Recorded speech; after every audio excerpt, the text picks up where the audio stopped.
What's up, San Diego, and happy Thursday to all of you out there as we have the madness has begun.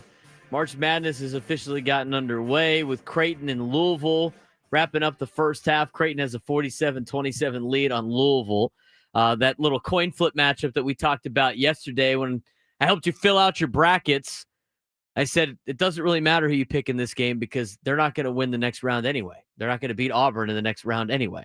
So you shouldn't have to worry about it. But I always think it's funny when the TV companies, because they pick the tip times, decide to go the 8-9 game, one of the 8-9 games that's supposed to be close as the first game of the tournament just to wipe out half of everybody's brackets.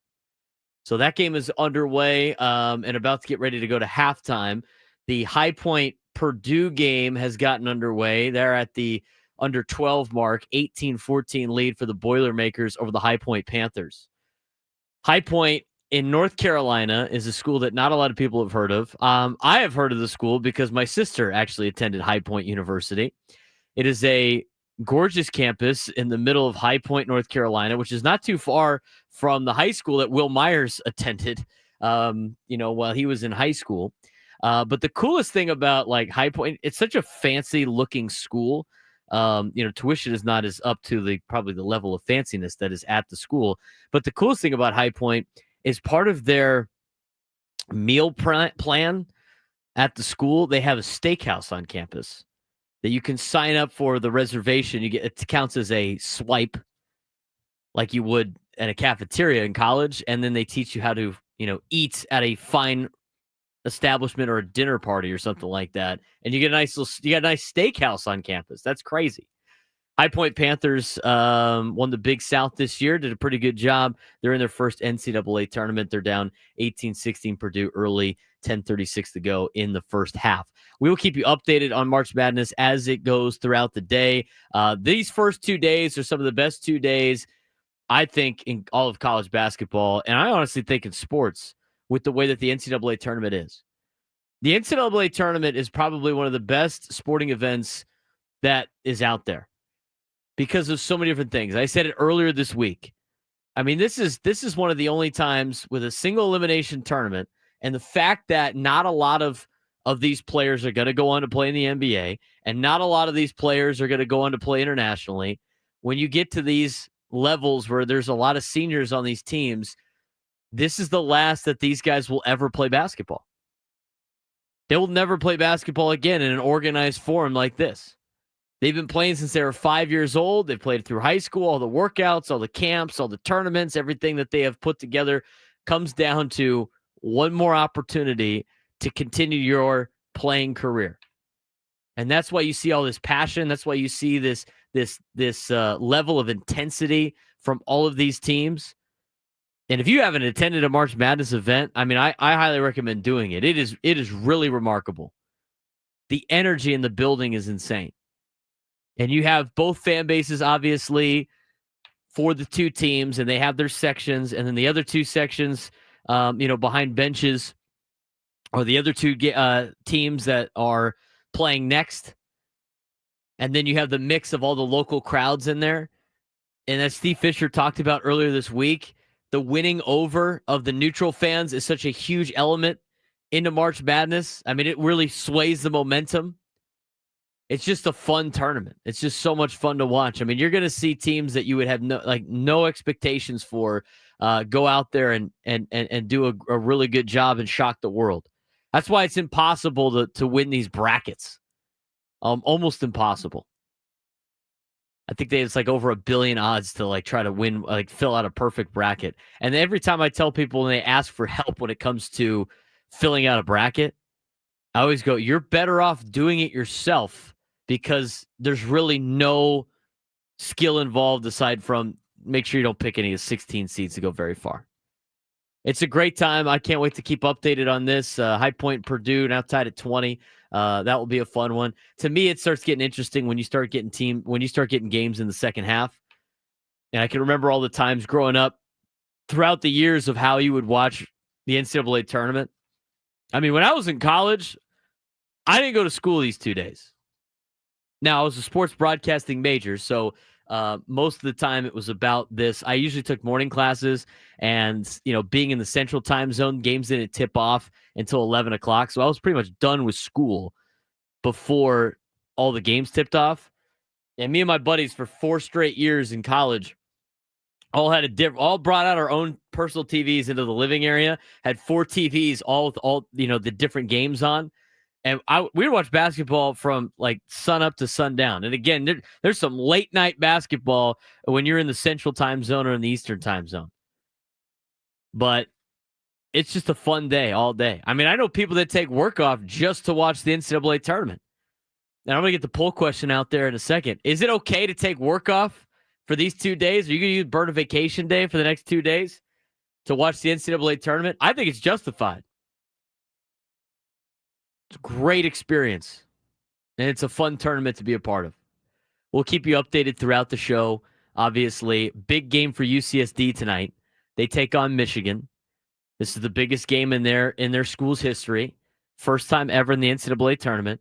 Women's team lost yesterday in a play-in game, but the fact that UCSD men's and women's basketball both made the tournament in the first year they're eligible, not only is that historical, it's remarkable.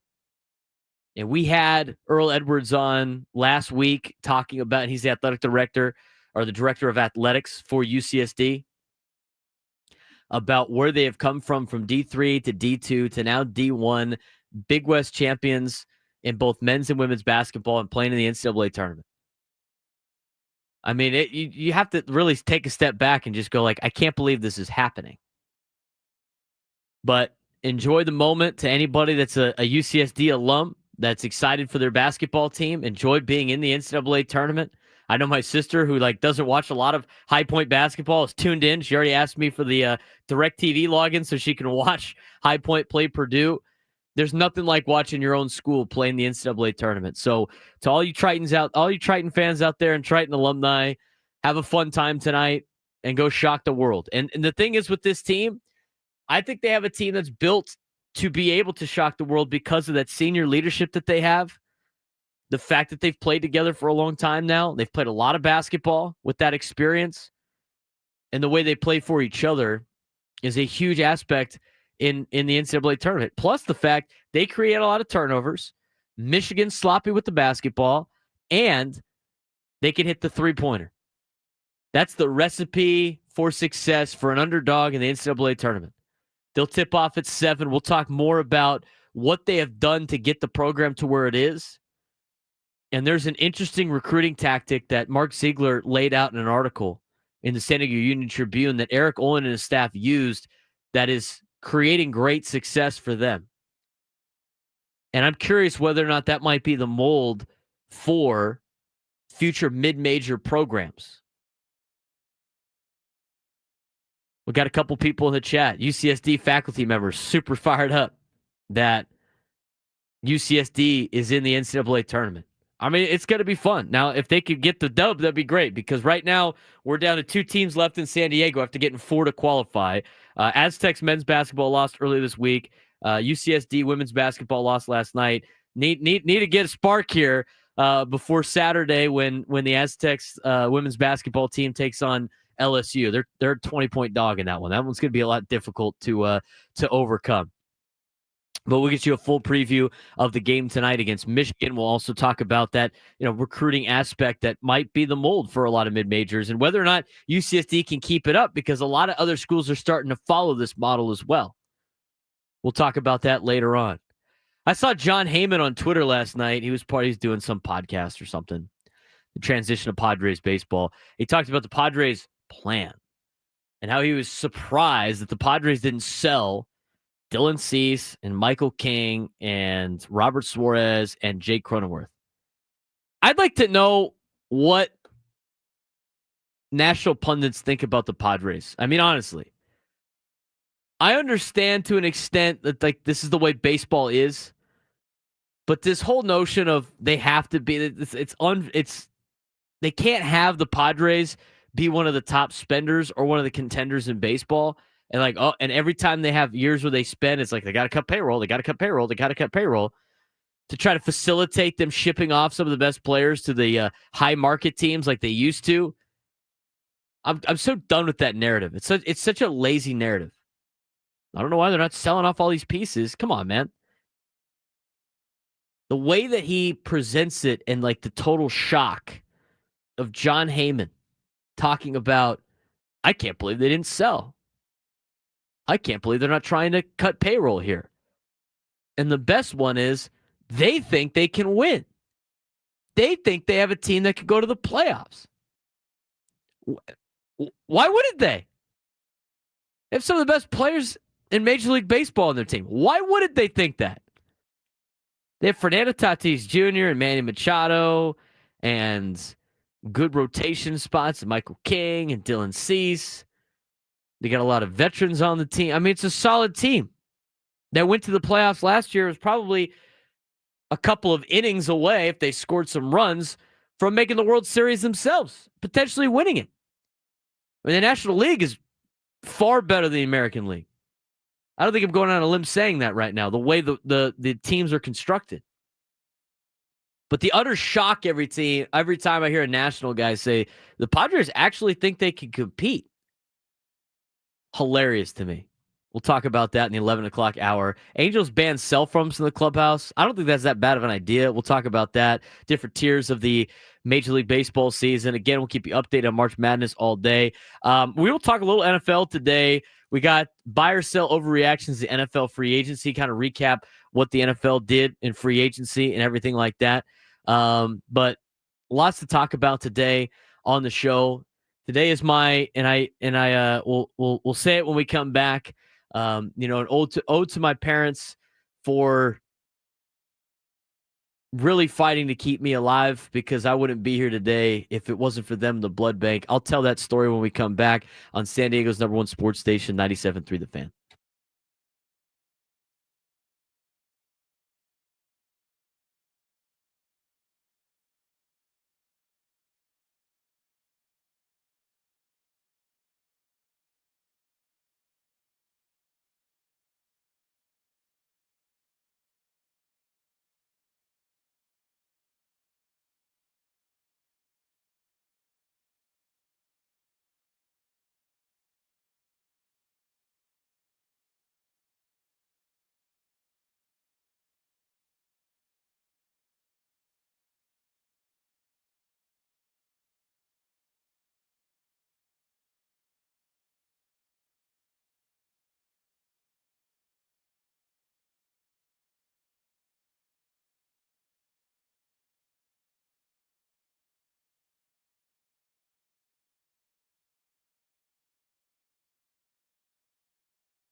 10:18 on March 20th, 2025. My 30th birthday. I'm now 30 years old. So that was a rough one to wake up to this morning. My age starting with a 3 now instead of a 2, which is what it's been for obviously the last decade or so. Since I played softball last night, I was definitely thinking I was going to wake up to my body just being completely in a cast of just pain, because that's what I was told when you turn 30. So not at that point yet, thank the Lord, but it is my 30th birthday today. And I usually tell this story either on my birthday or when we do live shows to the blood bank, just because of how much of an impact it made, obviously in my life, but then everybody that I know in my family and my friend group, and today, when it comes to, oh man, the San Diego State kid was giving you crap, Woods, for leaving your water bottle. My trough of water. His trough of water. My eco water. That Woods has a gigantic container of water. Like it's like the water. It's almost like a tank that you would have at your house that he walks around with. You could probably just do curls with that thing. But anyway, like when it comes to, it's obviously it's not a birthday without all the love and sacrifice that your parents brought for you to be in this world. So obviously a big thanks to them, but even more so, when I was born, there's a lot of complications, and I was the first. I'm the first born for my family. I mean, my mom was 29 when she had me. I'm 30 now, and I don't have kids. I'm not married, any of that stuff. So I can't imagine what she went through that day. It was a very tough day for my mom and dad and my immediate family. To be the firstborn and to potentially, not make it through. Is obviously very tough for a lot of parents out there. And I was born in Pomerado Hospital, across the street from St. Michael's Catholic school, where I ended up going to school, which is kind of funny. But as I kept getting pushed back and pushed back and pushed back.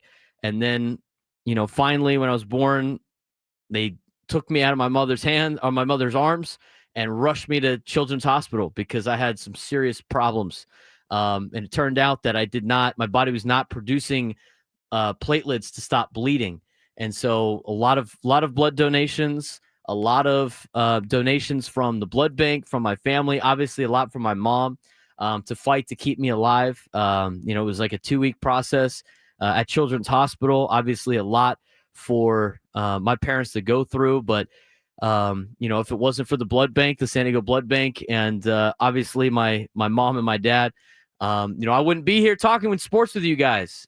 So it's really a miracle that I'm here. I'm here. I'm healthy. I was supposed to have I was not supposed to be not be able to play sports. I was supposed to have some mental,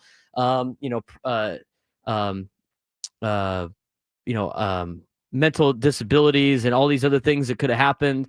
I ended up being, perfectly healthy. I'm living a great, perfect, healthy life. And all of that comes to the blood bank. So, I really can't talk about my birthday, and, everybody says happy birthday and all that stuff. But the reality is it was a rough day for a lot of members of my family for a while. And that's why I always like to say, about the blood bank. And when we go do those shows, I love helping out the San Diego Blood Bank.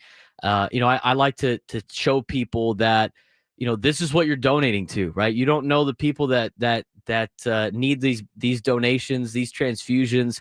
I am one of those people. I'm one of those survivors that really benefited from the blood bank. Now, the majority of the blood that I got for me was from my mom, but the blood bank is the thing that really helped me get over the top. So I really appreciate what you guys do when you go out and donate blood. I highly recommend doing that. So, for everybody that wishes me a happy birthday, a big thank you.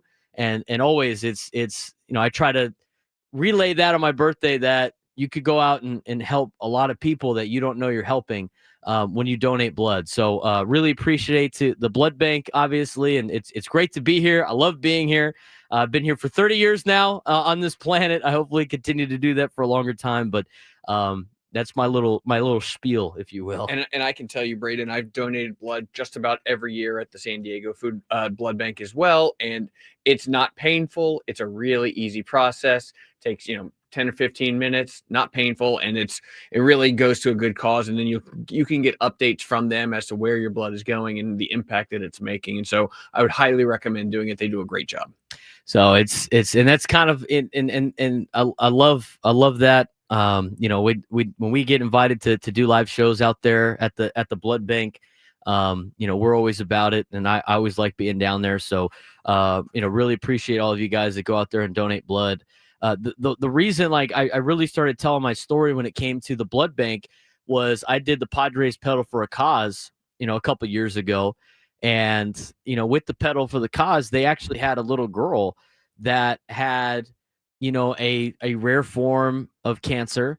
And the money that they raised at Pedal for the Cause that particular year, they were able to donate to this cancer research fund that helped her go through some experimental kind of processes of trying to eliminate some of her cancer, and it worked out. And it was like every time you go do those volunteer work or you donate blood, you always are told that it's helping people, but when you don't get to see the person or hear the story, it's a little bit different. I think it goes a little bit longer of a way when you see that person or who that person is.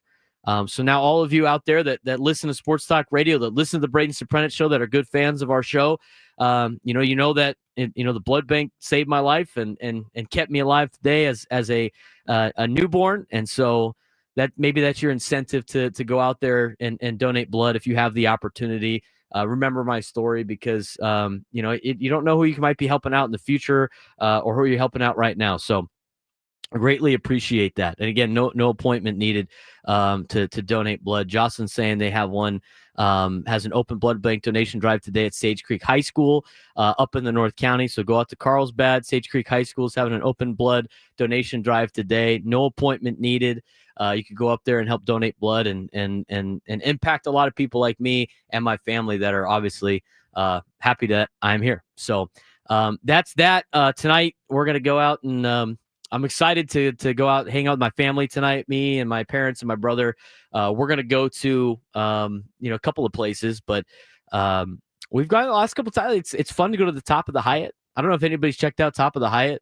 Get great views of downtown. There's a bar up there and everything like that. So that's where we're going to go after I get off work after the show. And then a little bit of Cowboy Star for dinner downtown. Love Cowboy Stars. So I'm excited for that. It'll be a nice little time. And then for me, in terms of birthday talk, and we're going to get to UCSD here in a second. For my birthday, I don't ask for cake. I don't do cake on my birthday anymore. I do Buckeye pie. Does anybody know what Buckeye pie is? Anybody know what Buckeye pie is? Buckeye pie is delicious. I like chocolate and peanut butter. Buckeye pie is like a giant Reese's. It's got like an Oreo cookie crust, and it's got a peanut butter filling, and then it's got a chocolate ganache on top, and it's the most delicious thing ever. That's the dessert I request because, first of all, it's really rich, and also, if I don't make it, I'm not going to get it, and if I want to have it, I might as well get it for my birthday. So that's what I do instead of cake. I do Buckeye pie. Everybody else in my family does cake. I do the Buckeye pie. So that's what the rest of the day is going to be, but we got to dive in on some sports, obviously. High Point down 10 to Purdue with 42 seconds left in the first half, 35-25 in favor of the Boilermakers. Creighton has a 49-34 lead on Louisville at the half. And then new games coming up. Montana and Wisconsin is about to tip off in about 3 minutes to get you underway for that morning slate of college basketball games.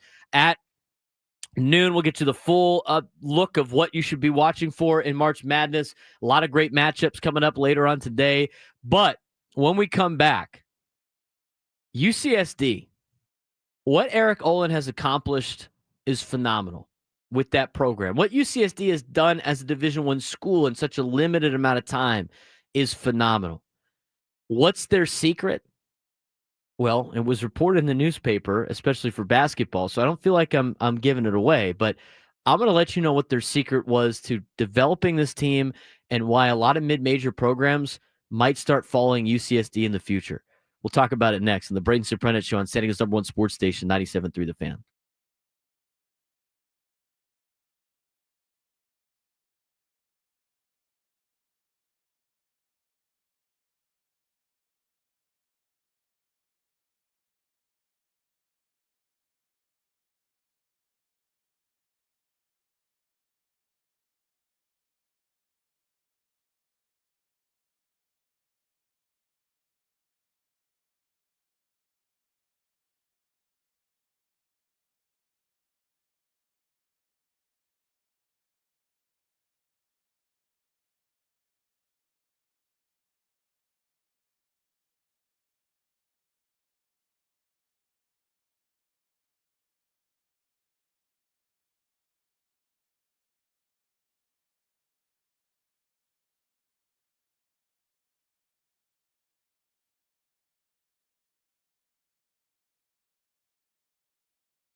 10:34 on a Thursday morning. Sometimes I just get into I get robotic with just saying the same things over and over again. Like I've said live and local on Sundays from 8 to 10 for an entire year straight every Sunday that I've almost said it about 15 times since we started. The other thing that I've done at least 15 times broadcasting for USD baseball is they got a kid on their team named Connor Mydroth. His brother Chase Mydroth played. I've called him Chase about 100 times already on the broadcast, or in which I have to immediately correct myself. No, his name's Connor. You just get in the habit sometimes. You just get into the rhythm a little bit. Can't get robotic out there. 833-288-0973, 833-288-0973. We're going to get some baseball coverage in the 11 o'clock hour. Baseball coverage on 97 through the Fan is presented by T-Mobile. Head to T-Mobile.com and get a great deal on an iPhone 16 Pro. We're going to be talking a lot of college basketball today, obviously, with March Madness going on with the NCAA tournament. We're going to be live tomorrow at Dave & Buster's in Mission Valley. Come by and say hi. Come hang out with us as we watch college basketball together. And hopefully we're talking about UCSD playing on Sunday playing on Saturday because they won today. But it should be a fun time tomorrow at Dave & Buster's. You know, Braden, we recently had a really nice discussion about how do you like to watch your teams, right? With other people or alone or whatever. Georgia Bulldogs playing in the NCAA tournament today at 1:35 while we're here during your show. Gonna have to have that up on the TV, and I'm not gonna sit here and say I'm a huge Georgia basketball fan, but I went to school there. They're my team. They're gonna be on for the first time in probably 15 years in the tournament. Gonna be a little bit of a nervous wreck there. At least it's only the last 30 minutes of the show. Right. But I still have work to do afterwards. I'll be watching it. Sure. Yeah, that's when you put it on your phone and stuff like that, and put it on the side. I mean, seriously, how much work gets done in offices around the country today and tomorrow? Almost just national holiday it. My buddy Matt already took today off. I mean, he worked the morning shift. He's off at noon. He's going to watch. He better be joining us tomorrow at Dave & Buster's. Oh, he's got to work tomorrow. He took today off instead of tomorrow. And I was like, why did you do that? Rookie I told you move. we're going to be at Dave & Buster's. Rookie move. My buddy Mike's going to be there, but that's because his UC Irvine Anteaters are not playing anymore. Which that was kind of funny, honestly. Today, these texts are hilarious that I got. And I'm not going to read them word for word, but he woke up today, and his girlfriend, like my buddy Mike, is a diehard sports fan. He's a sicko when it comes to college sports. Like he's the guy that's probably has watched SIU Edwardsville already this year, or whatever the school is. He's probably seen a handful of High Point Big South games. Guy's locked into every one of his teams. Let me ask you this question, Adam. I mean, because you're married, right? So it's a little bit different. But do you have to make sure that you watch every single one of your favorite sports teams when they start and plan your life around said sports teams? I don't think you could do that anymore. You have kids. Were you ever like that? I mean, for me, I love TCU football and the Frogs. I love the Padres. But I can't adjust my entire life to that particular, got to watch it right here at the start. He does that all the time, and his girlfriend gets so mad at him. I'm very blessed to have a wife who loves sports as well. Now, not to the same level as me, but she understands that she loves sports, and she understands what I do for a living, and so she kind of deals with me. You said every single sport. He needs to pick and choose, in my opinion, because he's got. So this is what he's got. It's different. I watch every single Padres game. I watch most Braves games, not from start to finish, but I try and watch, at least catch a little bit of it. But the Falcons, right? That's once a week during football season. Same with Georgia. We are planning around those and watching. We still have some stuff going on Sundays. And so I kind of catch the majority of it if I can, but it's not sit down, start to finish, uninterrupted. But Georgia football, since my wife went there as well, her Georgia football, I'd say her number one team. And so it's we are watching it basically from start to finish. Now, the big thing is, and I know we give Elo crap about this all the time. With the taping. We'll DVR it, right? Because I might have my son's baseball game or soccer or we're out and about, but we will DVR it and then we will sit down and start it from start to finish. And that's when you go, do not disturb on the phone because I don't want to get notifications or text messages about what's going on. So my buddy Mike, he won't do certain things with us or his girlfriend if one of his teams is playing. Like you are going to the beach or going to do something, going to hike or hey, we want to go. Hey, let's go hang out at whatever tonight. Got to be locked in on West Kentucky basketball. What? No. I'm sorry. No, but here's the thing with Mike. The guy's a passionate fan, but he played baseball at Irvine, and he and he did his graduate at West Kentucky. So he has those 2 college teams. He grew up a Penn State fan. So that's 3 college teams that he has to be locked in on for almost all of their sports. Then he likes the Pods. He doesn't really get as locked in on the Padres as much as the college.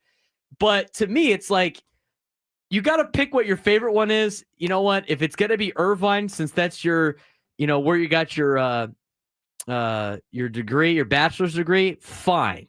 But there's too many of them. Too many to totally get in the way of doing things. I mean, that's what I'm saying. I got made fun of for this a while ago, but I'll say it anyways. A couple of years ago, my wife likes Dan and Shay, right? And so they were coming to town. I got tickets. I'm like, I got tickets for you. I will take you to the Dan and Shay concert. Guess what? It coincided with a Braves playoff game. I think this was back in the pandemic season when they played in Texas with no fans, and it was against the Dodgers. And it was the NLCS game. I DVR'd the game. We got home from the concert at whatever it was, midnight. I watched the entire game from start to finish, starting with the first inning at midnight. Watched the whole thing, had no notifications or anything. Braves hit a walk-off hit in the bottom of the 9th, and I was screaming at 2:30 in the morning. But like something, if it's that important, I will DVR it and watch it. Now, make sure I see it. But I mean, like, it's not going to get in the way of going to a concert or doing something with my family. At least your wife is into sports to some level. My buddy's girlfriend, Sienna, is not that into sports. She could care less about anything. She went to Grand Canyon, and I got to stop you there. Couldn't care less. She couldn't care less. If she could care less, that's right. Means she actually cares. She couldn't care less about sports at all. Like she'll go, and it like Mike will bring her to certain games. Like they've gone to the Rose Bowl to watch Penn State, and she was enamored by leading the "We Are" chant. She would yell "We Are," and then everybody would yell Penn State. She was super fired up about that. But he's a sicko for college athletics, and she's not interested in sports at all. So he has to pick out times where he's like, look, Saturday, I'm going to be locked into Penn State football, but we could do anything else any other night. Like he has to do that with his girlfriend. But the thing that gets him on those is he likes Penn State. At least Irvine doesn't have football, but West Kentucky plays on Tuesdays for the midweek stuff in Conference USA. And so he'll have the game on a Tuesday, and Sienna be like, what's this? I thought you said Penn State plays on Saturday. Yeah, but West Kentucky plays today. They play on Tuesday, trying to fit his time. So what sparked this conversation was his girlfriend this morning, since March Madness started, and he's got season tickets to Irvine. Obviously, he's unlike most people in San Diego, he's obviously not thrilled about the Tritons being in the NCAA tournament. But if I went to a rival school of one of the schools in town, I would feel the same way, even though I'm from San Diego. I'm going to be loyal to the school that I attended. But that's not the case. So Mike, this is what she said this morning. So UCI sucks and didn't make the tournament, which is why you guys were upset when you got home from Vegas. And then goes on to go, you're telling me you went all the way to Vegas just to watch UCSD play? Why didn't you just watch them here? In which my buddy tried to explain to her the whole 2-bid league thing and everything like that. He's like, it's like trying to talk to a fence. It's not going to work. She's just not going to be interested in this. And the whole conversation started with, she is hosting a severance party tonight. Does anybody know what that is? A severance party? Assuming that's for the Apple TV show? Yeah, it's to watch Severance with her friends tonight. So that's a whole nother level of what we recently discussed about. Do you watch sporting events with other people?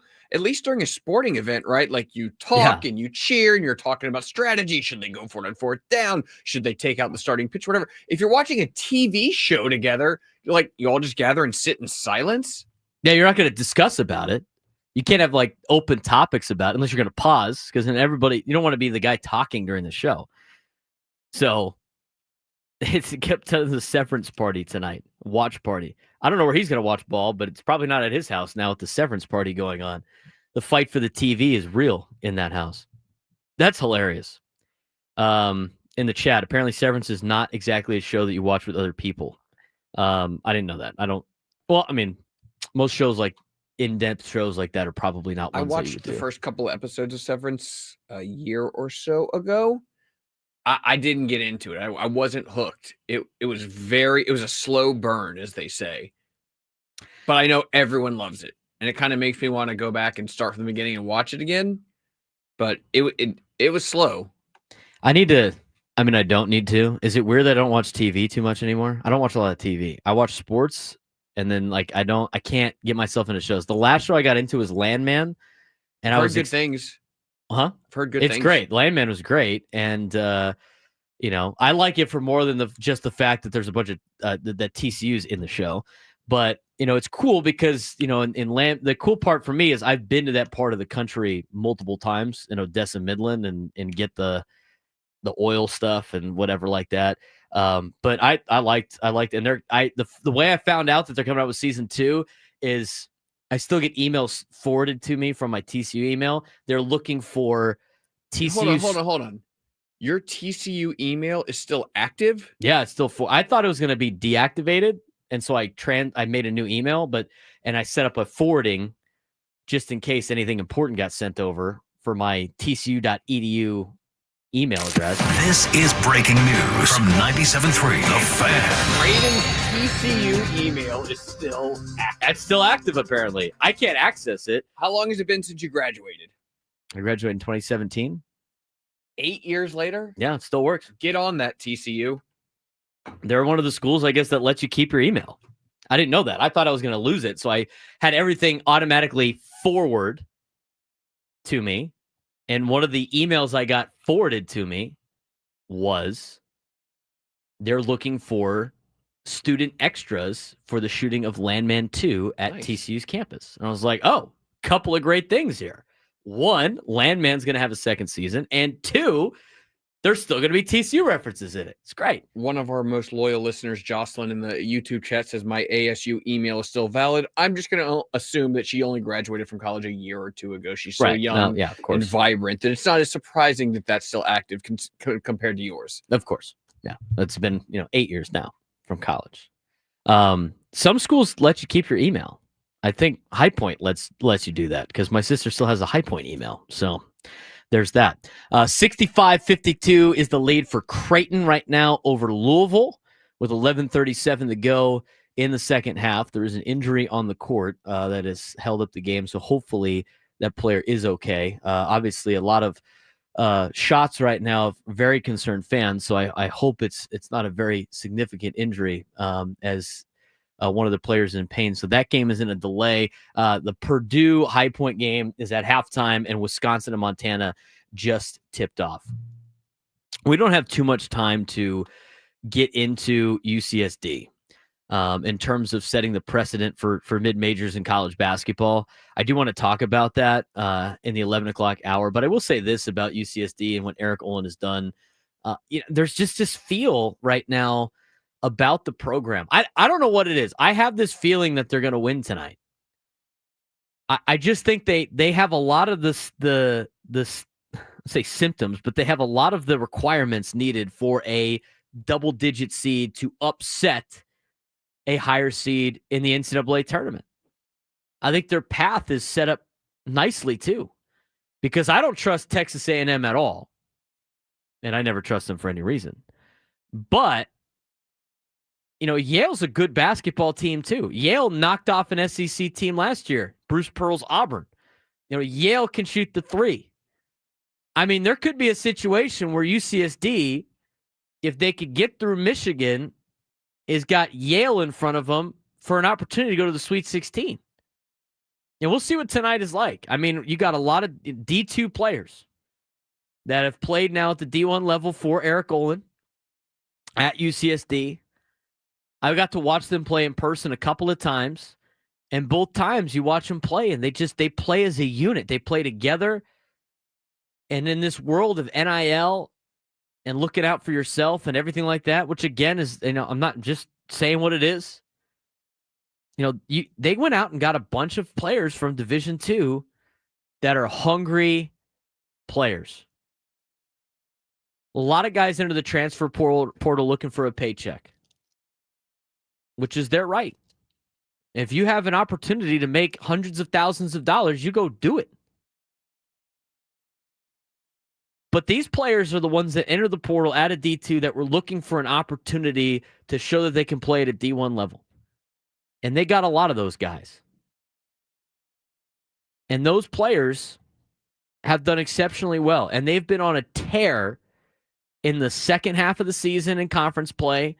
And they won their 2 games in the Big West tournament. And they haven't really been tested in the last couple of weeks. They shoot the 3 well. They play great defense. They're scrappy. They force turnovers. Those are all the right symptoms to knock off a team like Michigan. I saw Michigan play once this year when they played TCU. TCU's missing their big man, and the 2 7-footers are definitely a problem. But the way that UCSD plays basketball, they can avoid the 7-footers. Now, the rebounding might be an issue if you don't make threes, but UCSD is one of the best three-point shooting teams in the country. So if they could go out there and hit their threes and create turnovers and put the pressure on Michigan, I think good things will happen. I'm curious to see how many fans from UCSD made the trip up to Denver for the first round of the NCAA tournament. And Denver's probably you got to win over the neutral fans. I think Denver is going to be more favored to UCSD. Mark Ziegler weighed out some of the other causes or other things to worry about in the game or other factors in the game. One of them being altitude. UCSD has played at altitude a couple of times. Michigan is not. I don't know if that's going to be that big of a factor. But the way that this team has played this year and the way things are going with this particular group, I don't know. It just has this, team of destiny kind of attitude where, I'm not saying they're going to make a huge run in the NCAA tournament. I think their ceiling is still the Sweet 16 because they ain't beating Auburn. But at the same time, they got a path in front of them that's very favorable. I mean, it's a lot like, and I don't remember the team exactly, but like the situation's a lot like when USD upset UConn the last time they were in the tournament. So I could, and they ended up losing to West Kentucky. It was a 13 seed in the 12-13 matchup. I could see UCSD getting through that first round, and I could see Yale beating A&M, and I could see a situation where we're talking next week about UCSD in the Sweet 16. I think it's possible, but I think that's the ceiling. I don't think it's going to be much more than that. We're going to talk more about UCSD basketball later on in the show to really dive into, this precedent they're setting for mid-majors in college basketball and going back to the basics and keeping a tight-knit group and having those guys that are hungry. I mean, just from experience that I had working for TCU's football team, when TCU had guys that were 3-star athletes that had this chip on their shoulder for getting, not the looks that they were expected to get, they had a lot better teams than when they had the 4- and 5-star kids. Because they had these guys that worked hard and had something to prove. And not every 4 or 5-star doesn't work hard. There's a lot of guys that do. But it's that extra motivation that they get. And right now they're getting it with the Tritons right now. And I think they could go on a run. Now, the question that Adam posed to me off air, and I think it's interesting, and that might be a topic of discussion for tomorrow if UCSD wins, is, is there a world where UCSD catches San Diego State or becomes a more prominent college basketball team in town? I think you got years before you can even have that conversation. I mean, this is just 1 year. This is their first year of Division I eligibility. San Diego State has built this program for the last 20 years and are coming off of a national championship appearance within the last couple of years. So it's going to be hard to get to that level that fast. But I think it's good for San Diego in general. I think it's going to rise the tides for all 3 schools in town. I mean, San Diego State getting to that Final Four, I think raised the bar for UCSD in being D1. Because when they decided that they wanted to be D1 and they don't have football, your main source is basketball. And if you have a team down the road on the Mesa that has gotten to multiple NCAA tournaments, multiple Sweet 16s, has gotten to a Final Four and a national championship, you're signing up to try to compete at that level because you don't want to be the second best team in town. Can't be one of the best teams in college basketball if you're not even the best team in town. And with that bar being raised, I think UCSD is reaching it, and hopefully San Diego USD can raise it, and all of a sudden you got a nice little corner of the college basketball world here in San Diego. Jake Peavey's coming back to the Padres organization. We'll talk to you about that and why it's time to win now for the San Diego Padres in the Braden Surprenant Show.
Hour number 2 of the Braden Surprenant Show on San Diego's #1 sports station, 97.3 The Fan.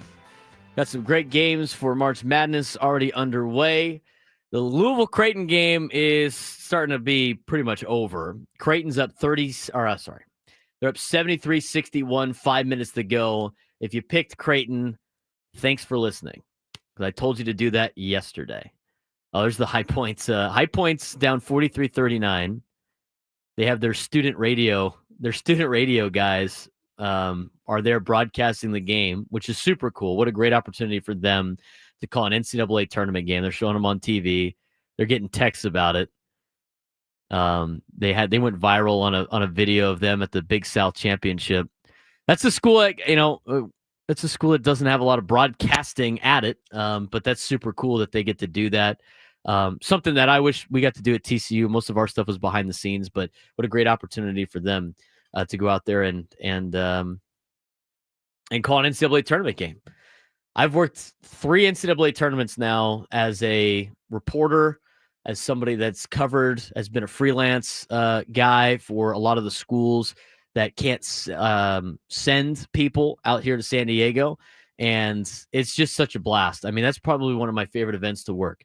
There's 2 events that are the best to work that I've experienced, and they're not even like my favorite events in terms of my favorite sports. One of them is March Madness, and the other one is working any event in the PGA Tour, because they take care of you as a media member in the PGA Tour. The media, they give you a media gift. It's just everything about it's awesome. So those are the 2. Again, updates on games. Creighton's up 73-61, under 5 to go.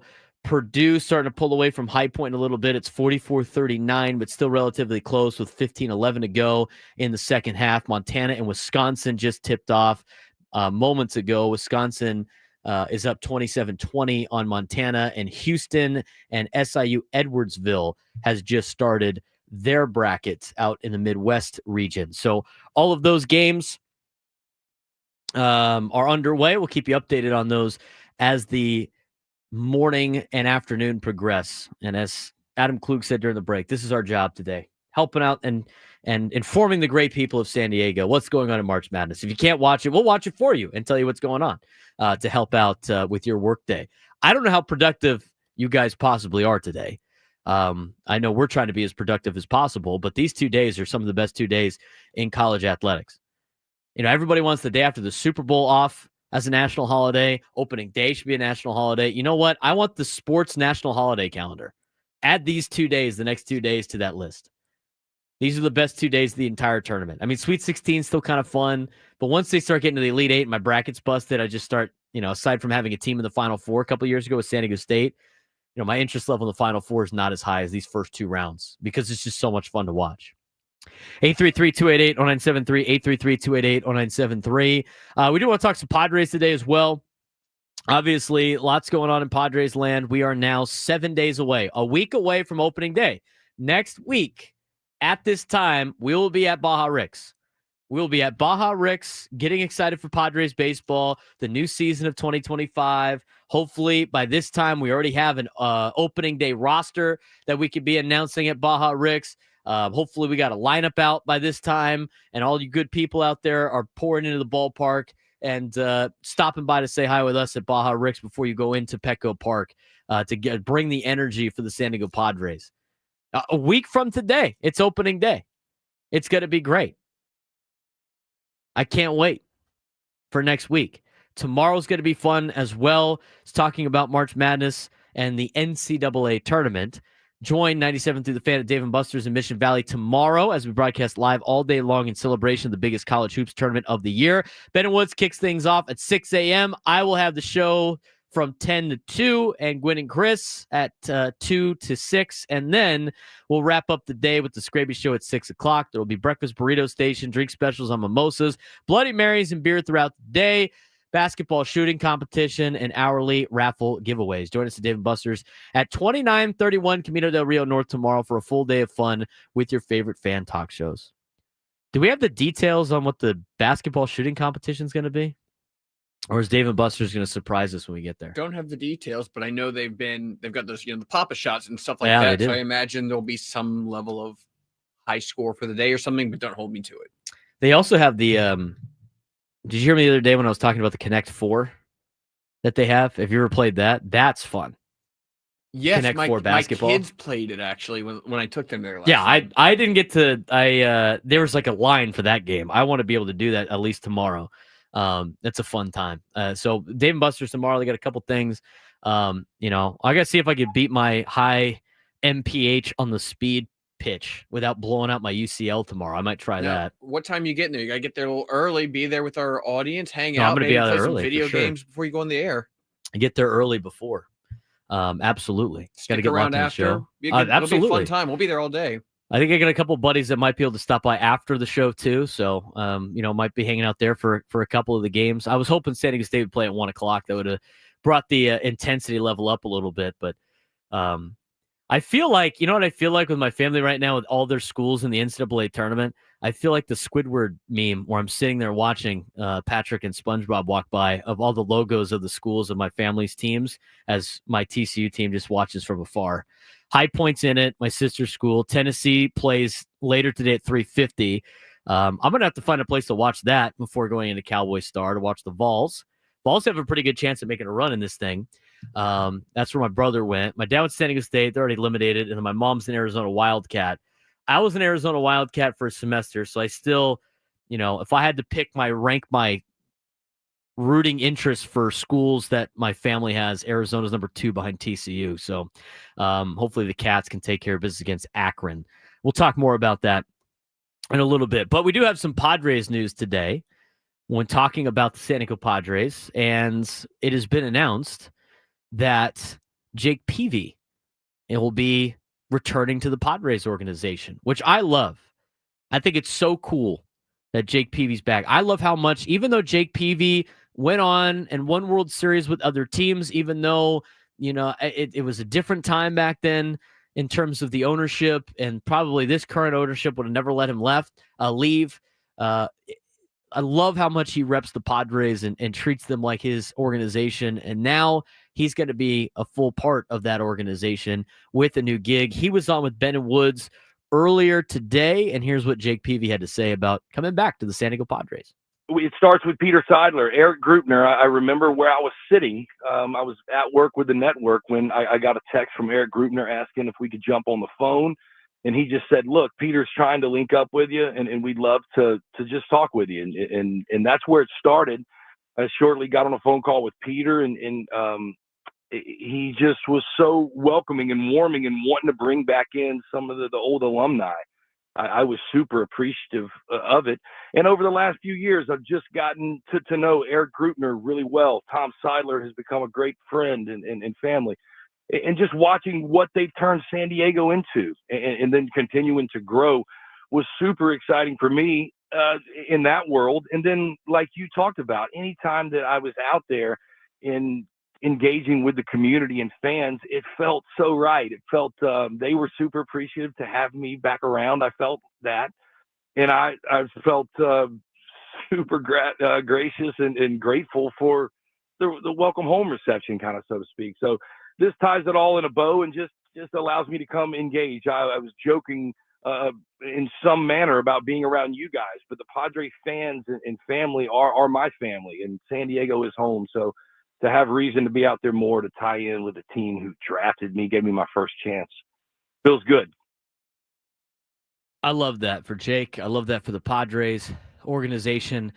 I love that for the Padres fans. I mean, to have Jake Peavey a part of the organization again. And the Padres need more of those guys. I mean, for a while it was, we haven't had too many of those players, part of the organization, just because those years before this current ownership took over, it was a brand new team almost every year. I'm envious of kids now growing up in San Diego to an extent. I'm envious, but I'm also super excited for them. And we've talked about this before, but I love the big contracts for this particular sense. A lot of people don't like the big contracts because of, it hurts them in terms of adding more additional free agents and what have you. And you're locked into these teams for so long, right? But are these players for so long? But here's one of the benefits and the unspoken benefits of having these long-term deals. You're growing a young fan base in San Diego that is going to be diehard Padre fans because they're going to have the same continuity with the players and the same players that they've, that they're going to go and watch at the ballpark year in and year out as they grow up in San Diego.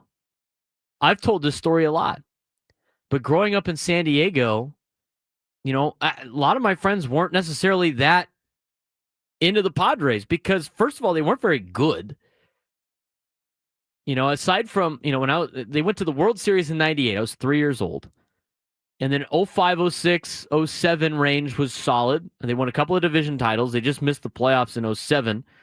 Holiday never touched home plate, although they never tagged him out either. So take that for what it's worth.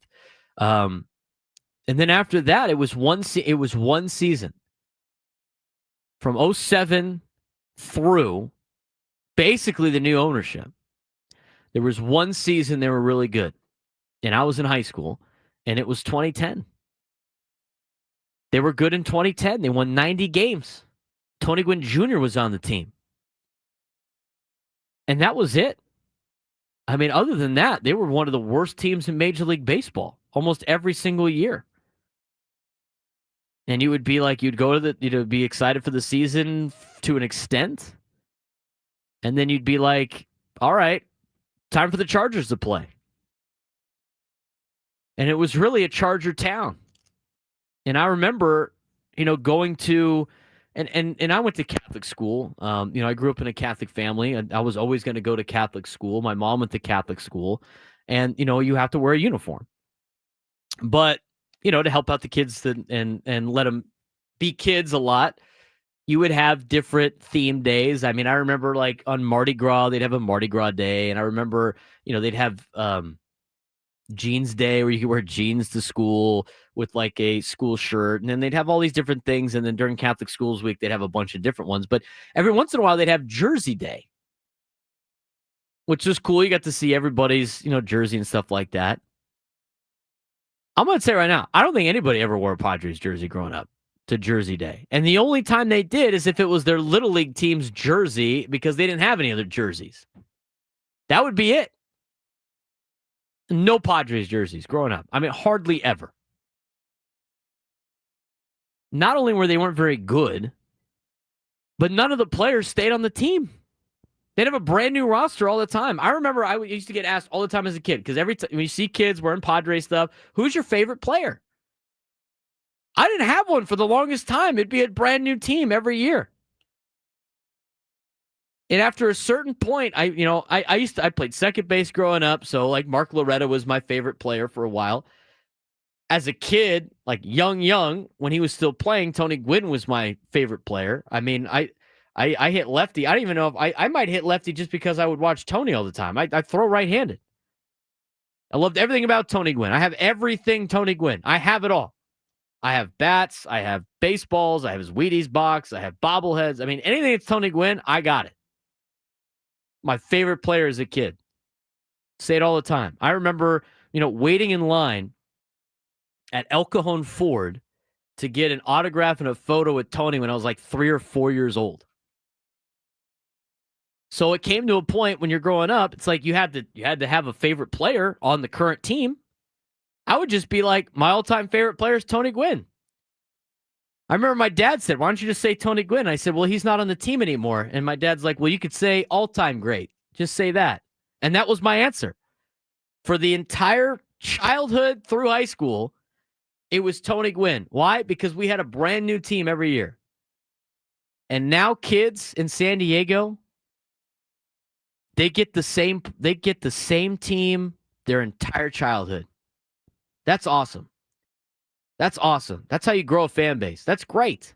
That's so great. See kids wearing Tatis jerseys all the time and Manny Machado jerseys, Joe Musgrove jerseys. Joe Musgrove wears 44 because, Jake Peavey. It's great that he's back in the organization. But when you look at all the players under contract for a long time, it's more than just, winning games on the field. And they've done that. I mean, they've made the playoffs 3 out of the last 5 years. As much as we want it to be more consistent, And I know they want it to be more consistent where they can actually go to the playoffs in back-to-back seasons for the first time since 05-06.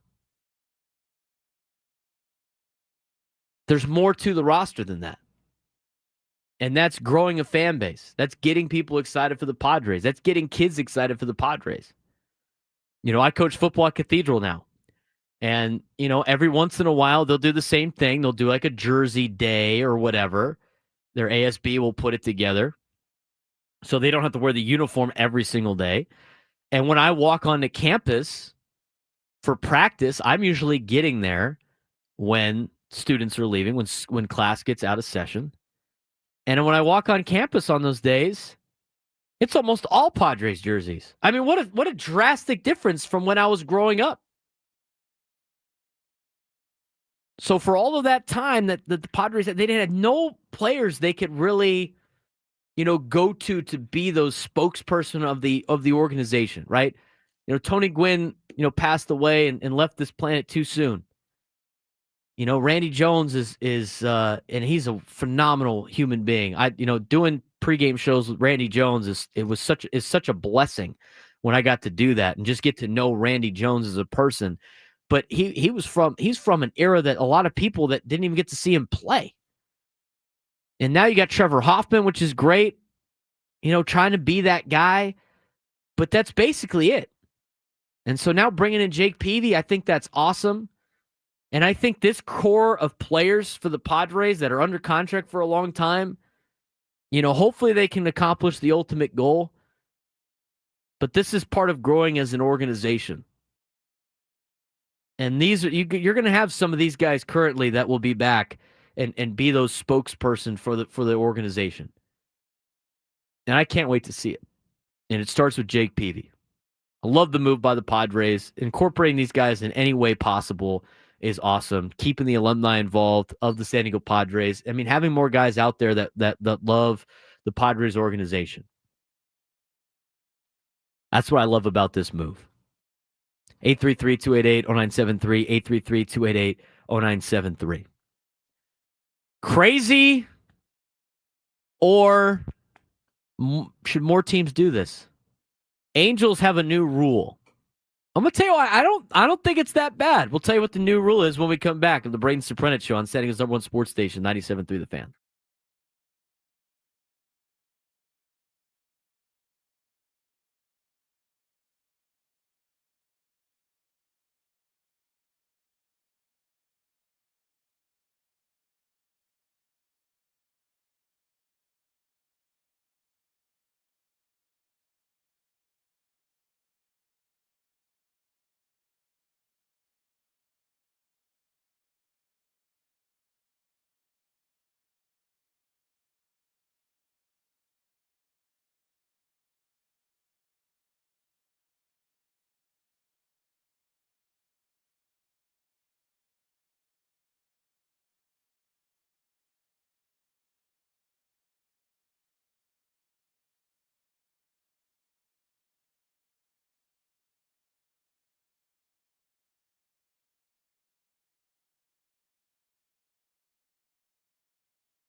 11:23 on a Thursday. Braden Surprenant Show.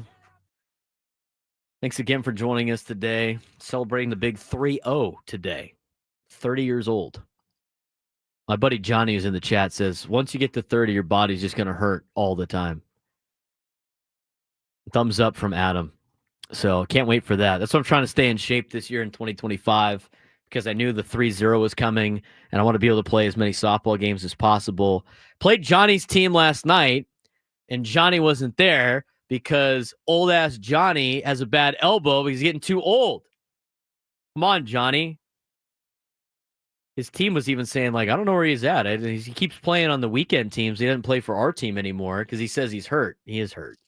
Johnny's banged up. Johnny, take a shot of whiskey and get right before the game and let's get going. Let's make the pain go away a little bit. Get you out there playing softball again. I miss Johnny on Wednesday night softball. And if he was there, I probably would have got more hits because I usually hit it to the spot that he's at, and he's not that great of a fielder, so I'd be able to get my hits in. Just kidding.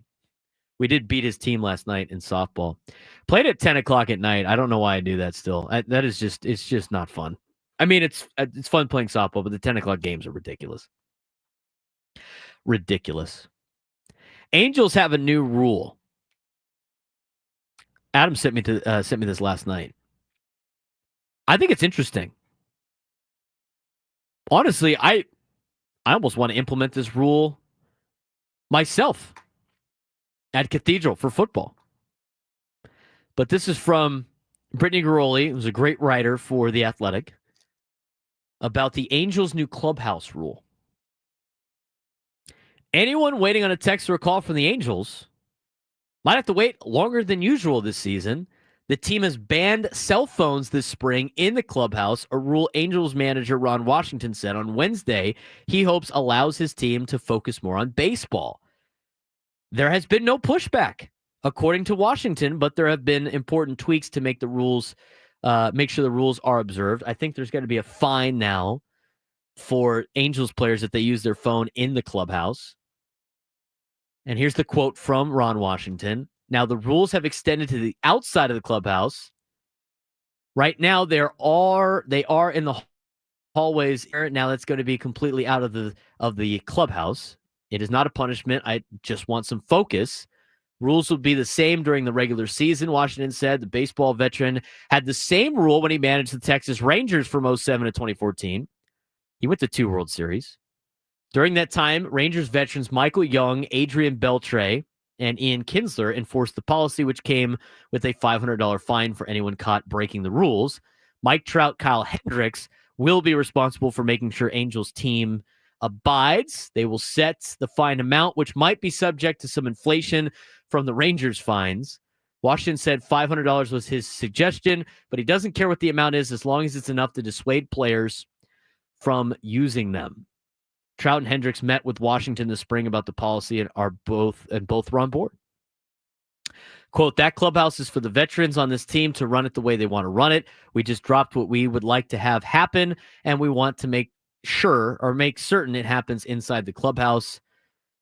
Players spend a good portion of their pregame in the clubhouse, so taking away phone distractions can lead to more organic conversations and forge relationships, which Washington thinks is an important byproduct of keeping tech out of that space. I love it. At the same time, I see the other side too. I mean, here's the dilemma. One, they're professional, paid adults. They should be able to have conversations with each other without having a cell phone involved. They should be able to bond with each other without having cell phones involved. And they should not be distracted because they're paid professionals. So the idea of the cell phones being the main reason why they're not focused on the game, I think is a little bit of a reach. But at the same time, I do think it's a good practice. I just think for society in general, the practice of constantly not doing this is beneficial. And I'm guilty of it too all the time. I remember back to the winter meetings a couple of years ago that we hosted here in San Diego when we're broadcasting live at the winter meetings. It's a fun 4 days. And at these winter meetings, there's always these job fairs. And the job fairs to try to get a job at Major League Baseball. There's a lot of, young people that are trying to get into broadcasting or working for a Major League Baseball team. They all show up in their suits. They got their resumes, everything like that. And I remember I saw two kids show up in suits, and their whole thing was they had to intermingle and try to they're trying to get the jobs out there. But their biggest problem, as I observed, they just sat in the corner on their phones waiting for somebody to just go up and hand them the job that they wanted, their dream job. It doesn't work like that, especially in this business. In this business, you have to develop relationships. You have to talk to people. You have to be willing to come out of your shell. And I think a lot of us now, especially in the younger generations, which is what the players are. I turned 30 today, and with everything we say about players in their 30s, I'd almost be like a out of his prime player right now. And so we're talking about people younger than me that are in Major League Baseball that don't know how to handle, talking with other people and engaging and having that camaraderie of everything because you're distracted by your phone. It's going to be even more prevalent now than it was back when Ron Washington was with the Texas Rangers. I see it with the players that I coach all the time. We do a lot of team building things at Cathedral. We do a lot of team meals. We do a lot of, gatherings of certain kinds. And every time it's just every kid's just on their phone. And there's silence at the tables. So I don't mind the move. I think it's okay. It shouldn't have to be done for guys that are paid adults to play baseball. But I don't mind the rule for Ron Washington and the Angels. Now, do I think this is going to flip the fact that they were 63 and 99 last year and haven't made the postseason since 2014? No. But I do think it's a step in the right direction for those guys. I don't mind that. I don't mind it. I think the Padres clubhouse is a little bit different now than it was a couple of years ago when I was, going down there all the time. Before, those guys wouldn't hang out with each other ever. They were in, they play, they go home. That was about it. This team's a little bit more of a tighter-knit group. We talked about that on Monday when they went to the San Diego FC game together. The Padres don't have to implement this particular deal because they have that camaraderie. They've been there before. They're together. The Angels are trying to build something up there in Anaheim, which they haven't been able to do since 2014, and they got a lot of their own problems. Their roster stinks, and their contract obligations are not good, and all this other stuff. They got their own problems, but I don't mind it. They're trying up there, and maybe that's what they need to get some use out of the young guys as they try to build a team. It's definitely important with team building. So I don't mind the rule. I don't think the Padres need to implement that rule. I think it'd be great for high school, maybe even college, to get the phones out of there. But Ron Washington, I'm sure it sparked a little bit of controversy, but it seemed like the players are up for it. If the players are up for it too, by all means, there should be no reason to really, have a fit about that.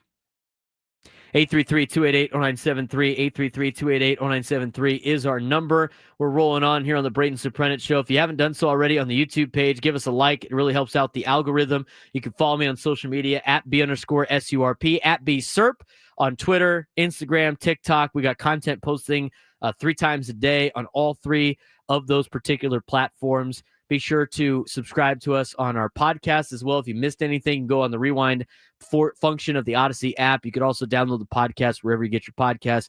We really appreciate it. Different tiers of contending teams for the 2025 season. How is that going to shake out this season in Major League Baseball? We'll talk about that, plus get you updated on the first couple of games here in March Madness on the Braden Surprenant Show, San Diego's #1 sports station, 97.3 The Fan.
Braden Surprenant Show on a opening day of the NCAA tournament, March 20th and 21st. These first 2 days of the NCAA tournament, always a fun couple of days. We got you updated on some of the scores in college basketball today. We've already had one particular game go final as Creighton. I got to get the final score for you. Creighton handled Louisville today, 89-75. So the 9-seed Creighton Jays moving on to take on the winner of Auburn and Alabama State. That game will tip off at 11:50 p.m. or a.m. Pacific time on CBS. Other games that are currently in action: Purdue is up on High Point, 67-58. That's under 3 minutes to go. High Point still hanging on, and keeping it close. But Purdue looking to close this thing out. Wisconsin and Montana, 17-13 to go in the second half. Wisconsin has a 46-38 lead on Montana, and then Houston up 42-20 early in the first half with 3:50 to go in the first half in the Midwest region over SIU Edwardsville. So Houston cruising in their 1-16 matchup. Games that are about to start up next: Alabama State versus Auburn in the South region, and McNeese State playing Clemson in the Midwest region. Those games will start at 11:50 and 12:15 Pacific time. If you want to join the show today, 833-288-0973, 833-288-0973. Get out to your phone calls. You want to talk March Madness with us? By all means. UCSD basketball with a big game tonight at 7 o'clock against Michigan and their first ever NCAA tournament game. Plus, we got some Padres stuff that we want to dive into as well. Let's get out to the phones. Get out to Ocean Beach where Zach is standing by. Zach, what's going on, man? How's your Thursday? Doing really good. How are you? Congratulations on the show. I appreciate that, man. I'm doing well. So I just had a question and wanted to get your thoughts on the Juan Soto trade. I know Fernando was injured that year, but just looking at the depth to our roster, I just wanted to know if you feel that that we shouldn't have made that trade, or if you could go back, would you have not made it in order to keep people like Woods and Hassel III and Mackenzie Gore and a few others? I wouldn't change anything. I mean, at that point in time, you thought Fernando was coming back. I think you were in a position to win. I mean, during the open that I have for the show, I mentioned you can't punt on a Manny Machado prime here. I mean, for every year in the next, couple of years, in the last couple of years with Manny Machado, you got to be able to go out. You got to go after it. You got to be able to go after it and bring in talent because this is your window to win. You don't want to be spending, $35-40 million on some of these guys later on and not have that ability to win because you are, worried about not making that big, bold move. And that's what A.J. Preller likes to do. I don't think the C.J. Abrams deal is going to hurt them too much. I think Wood might in the future. But again, you got to evaluate it whether or not he's going to turn into that elite level player that could have been the Juan Soto for years to come instead of just having Juan Soto for a couple of years. That's how you have to really evaluate that. So it will remain to be seen and move forward. I mean, we'll see what the Nationals got with a lot of those Padres players, but I think they recuperated some of the talent when they traded Juan Soto to the Yankees. I mean, if it wasn't for Juan Soto, you wouldn't have, Michael King right now, who's obviously one of the better pitchers for the San Diego Padres. So I wouldn't change too much, Zach. I think it's at the time it was a good trade. I still don't mind the trade. I think a lot of people like to just crush trades after the fact when it didn't work out. But I was taught this at a young age. In my early coaching career, it's all fun and games when you're doing it. And you criticize from afar, but until your product's on the field, it's really tough to evaluate and think of things in hindsight. Of what you would have done when you were in that situation. So, Zach, I appreciate the phone call. Have a good rest of your day. Rock and roll. I mean, a Soto deal, I think people are going to ask about that a lot. I mean, but I don't think it's really that big of a deal. I don't think it's something that is catastrophically bad for the organization. The thing is in order to acquire good players, you also have to give up good players. It's not like MLB The Show. And MLB The Show, you could finagle a lot of different things and move guys around and make trades that are unrealistic. And in Major League Baseball, you got to give up something to get something in return. And so that's just something that comes with it. Sometimes it works out, sometimes it doesn't. And that's with all trades. I mean, I bet you the White Sox probably wish that they never traded Fernando Tatis Jr., for James Shields. But at the time, it made sense. They were out there competing. So that's the way you got to look at it sometimes. You got to talk about it in the moment. When the Padres make a move this year, and they will make a move, I gotta get the take right then and there about whether or not you liked it or not. You can't wait for things to play out and then grade things hindsight 2020. Our hindsight's 2020. You can't grade it later on when you got to see the full picture. So that's how I stand on the Soto deal. You got to move on to the next particular move. 833-288-0973, 833-288-0973. Let's get out to Andre in San Diego. Andre, what's going on, man? How's it going? Just was calling to wish you a happy birthday and congratulations on the show. Well, I appreciate that, man. What do you got going on today? Construction work. Nice. Grinding it out. Hopefully it doesn't get too hot out there for you. You tune into March Madness when you're done? Basketball guy or no? I'm going to. I'm waiting for the Duke game tomorrow, but. All right. Sounds good. Well, keep working the hard work out there. We appreciate you putting in the work to help our city be better in every sort of aspect. You guys are the ones putting in the real effort out there. We really appreciate it. Thanks for the birthday wish. Hey, thank you, and go Padres. Go Padres, Andre. Have a good rest of your day. This guy's working construction, man. They put a lot of hard time out there. Good solid work for our communities. 833-288-0973, 833-288-0973. Kevin in Chula Vista on the Braden Surprenant Show. Kevin, what's going on? Hey, Braden, along with the chorus of other folks, just wanted to call in to wish you a happy birthday. Many, many more coming. Having been there one time in my life that I wish I could remember at 30 years old, you're going to be okay. I played basketball. I was a gym rat to 32, and then the arthritis and tendonitis set in. We had bone on bone. After that, I graduated to 33 straight seasons of softball. There you go. Right up until 40. Yeah, right up until about 48. And you know what the difference is at that point, Braden? It's the eyes. And you're playing at nighttime, and I hated it like you do.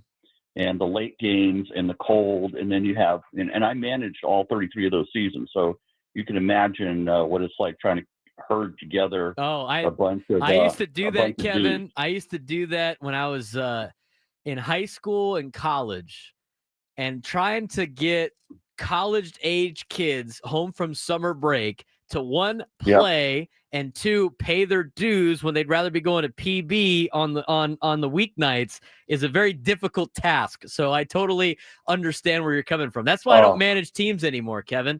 That's why I'm like, free agent, pick me up. You guys can deal with it. Absolutely. It's like babysitting grown men who I don't understand how they can pay their bills and walk and chew gum at the same time, because they could never remember when your game time was. And it's like you're constantly having to call them. And it's the rainouts and everything else. And you know how the drill goes playing softball. And then the other thing that changed probably before you started playing was when they went to magnesium or titanium bats, I should say. And then, you could take someone that's 5'3", and all of a sudden they're hitting home runs over everybody's heads. So softball became much more of a football offensive game, and a lot of the defense just went right out. So I exited when I was 48, 49 years old. So you got a long way to go, my friend. And just keep on keeping on and have fun at what you do. And that's the name of the game. As long as you're having fun and enjoying it, then keep doing it. If not, then go find something else. There's plenty of other great things to do too. So congrats again. Keep it up, and bless your heart. Well, I appreciate that, Kevin, very much. Thanks again for calling in and giving us your takes all the time, and appreciate the kind words. The bats out there are hot sometimes. My buddy Johnny in the chat pointed me into the way of the new Tantrum. That thing's super hot. Super hot. But appreciate all the birthday wishes, guys, in the chat. My phone obviously blowing up with a lot. I really appreciate the love, guys. It's really awesome. Again, today should be celebrating my parents a little bit more just because of what they went through on the day I was born. I mentioned that earlier in the show. The blood bank saving my life. And so if you ever have an opportunity to donate blood, please do so, because it does help a lot of people. Jocelyn in the chat mentioned that Sage Creek has a blood drive going on today. So if you have the opportunity to donate, please, and you're in the Carlsbad area, please go ahead and stop by. It's open blood drive at Sage Creek High School today, according to Jocelyn in the chat. Really appreciate all of you guys out there. What do we got? Did you put something on the YouTube chat? Oh, sports thread. It's time for the sports thread. You know that group chat? The one that's always blowing up with the biggest sports takes, debates, and breaking news? You got barbecue back there, and you didn't invite me? Yeah, we've got that too. Welcome to the Sports Thread, where we break down the top 5 stories in sports, just like you would with your crew. Oh, no! Disaster! What a bad idea! No filters, no silence, just real talk. All right. Getting started with the sports thread today. Let's kick it off. Number 1. Number 1. For those living under a rock, the NCAA tournament is officially underway, and number 1 seed Duke will have the best player in the country available for action. Cooper Flagg missed most of the ACC tournament with an ankle injury, but says he's now pain-free. How far do you have the Dukies going in your bracket? Well, I make 2 brackets. All right, here we go. But in my main bracket that I have put out, so one of the pool I'm in is Montali Madness. And in that pool, you can have 2 brackets. So I put in 2 brackets. And so I put in my 1 bracket, and then for that one, I put in a second. But for all the other things that I put in, including the Scraby Show one, the Scrabinators bracket pool, I have Duke winning it all. So you kind of think they're going to win it all. I think they're going to win it all. I think think the best player on the best team, it's hard to go against that. But I was on the fence last night between them and Florida. I think that's going to be the national championship. I think you're going to see a lot of chalk potentially this year, and we'll see. We'll see. I mean, I'm open for chaos. I love chaos. I will root for that over my bracket, even though I fill out brackets. I know it's a big reason why you don't fill out a bracket. I will root for chaos instead of brackets. I really don't like that you have multiple different picks. I only have 2 brackets. It's only 2, and most of the picks are relatively the same. There's a couple coin flips. Number 2. Earlier this week, one of the Orioles' top prospects, Kobe Mayo, was optioned to AAA to begin the season and publicly shared his displeasure with the move, saying, quote, "It definitely is difficult. It obviously sucks because you feel like you've proven everything you've needed to. Sometimes it doesn't feel like it's quite enough. Obviously, you go back there, and if you have success, it's, oh, he's supposed to have success because he's already proven it. And if he doesn't have success, it's, oh, well, he's obviously fallen off. It's kind of a lose-lose going to Norfolk, which is where the Orioles AAA is. These comments drew a lot of criticism, and yesterday Mayo clarified his comments, saying, quote, "The comments I made yesterday to the media after being optioned were by no means directed to the Orioles organization or the Norfolk Tides. I will be the first to tell you I didn't do enough this spring break to break camp with the big, not spring break, this spring to break camp with the big league team. I was frustrated in the moment and things were taken out of context. As a competitor, this has lit a fire in me, and I will make sure I work even harder to get back to the big leagues and help the team win games as soon as possible. I will never settle for anything less than the best version of myself." 2-part question, Braden. Do you have an issue with Mayo's original comments? And now, how do you feel after hearing what he said yesterday? I don't have an issue with the original comments because that's probably the exact thing he was thinking, right? I mean, these guys are. That's why they have the 24-hour rule on a lot of different things. Now, does he have to try to flush it early and think a little bit better about what he's going to say to the media? Yes, and I think that's going to come with experience. But I trust. I accept both of the comments, honestly. I mean, you got the emotional one for him being upset he didn't make the big league club, and then you had the more level-headed one once cooler heads prevailed. So I'm okay with both of it. It's probably a mistake, but I think he's going to learn from this experience.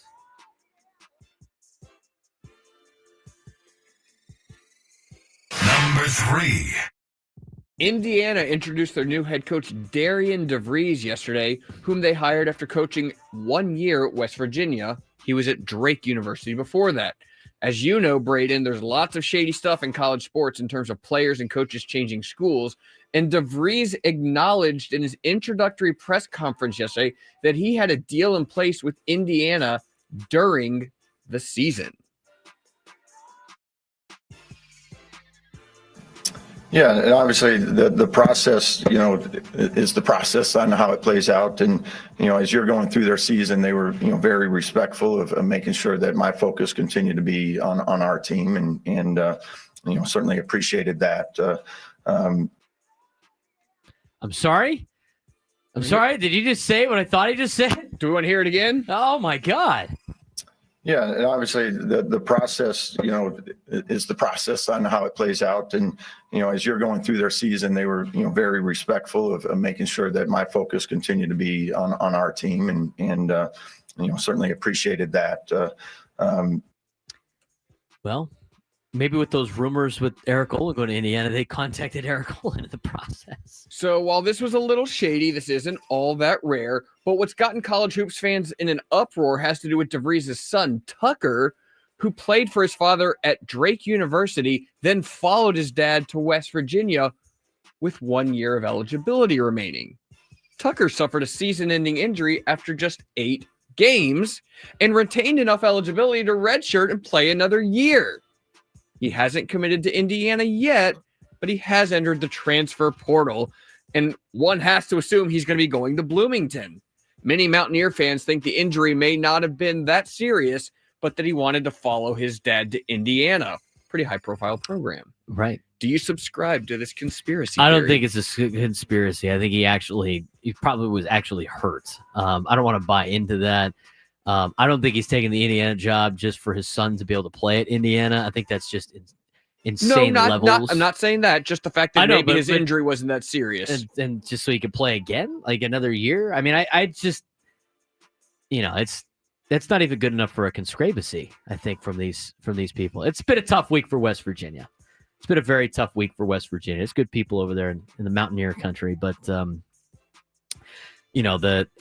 guys left twice now in 2 years to 2 different schools with Indy, and I don't know why you'd want to jump on a sinking ship that is Indiana. So we'll see what happens with the Hoosiers. But I thought that was weird when I was breaking down the brackets and they talked about him with Drake last year. I'm like, wait a minute, isn't he at West Virginia? Isn't he just got one and done for DeVries?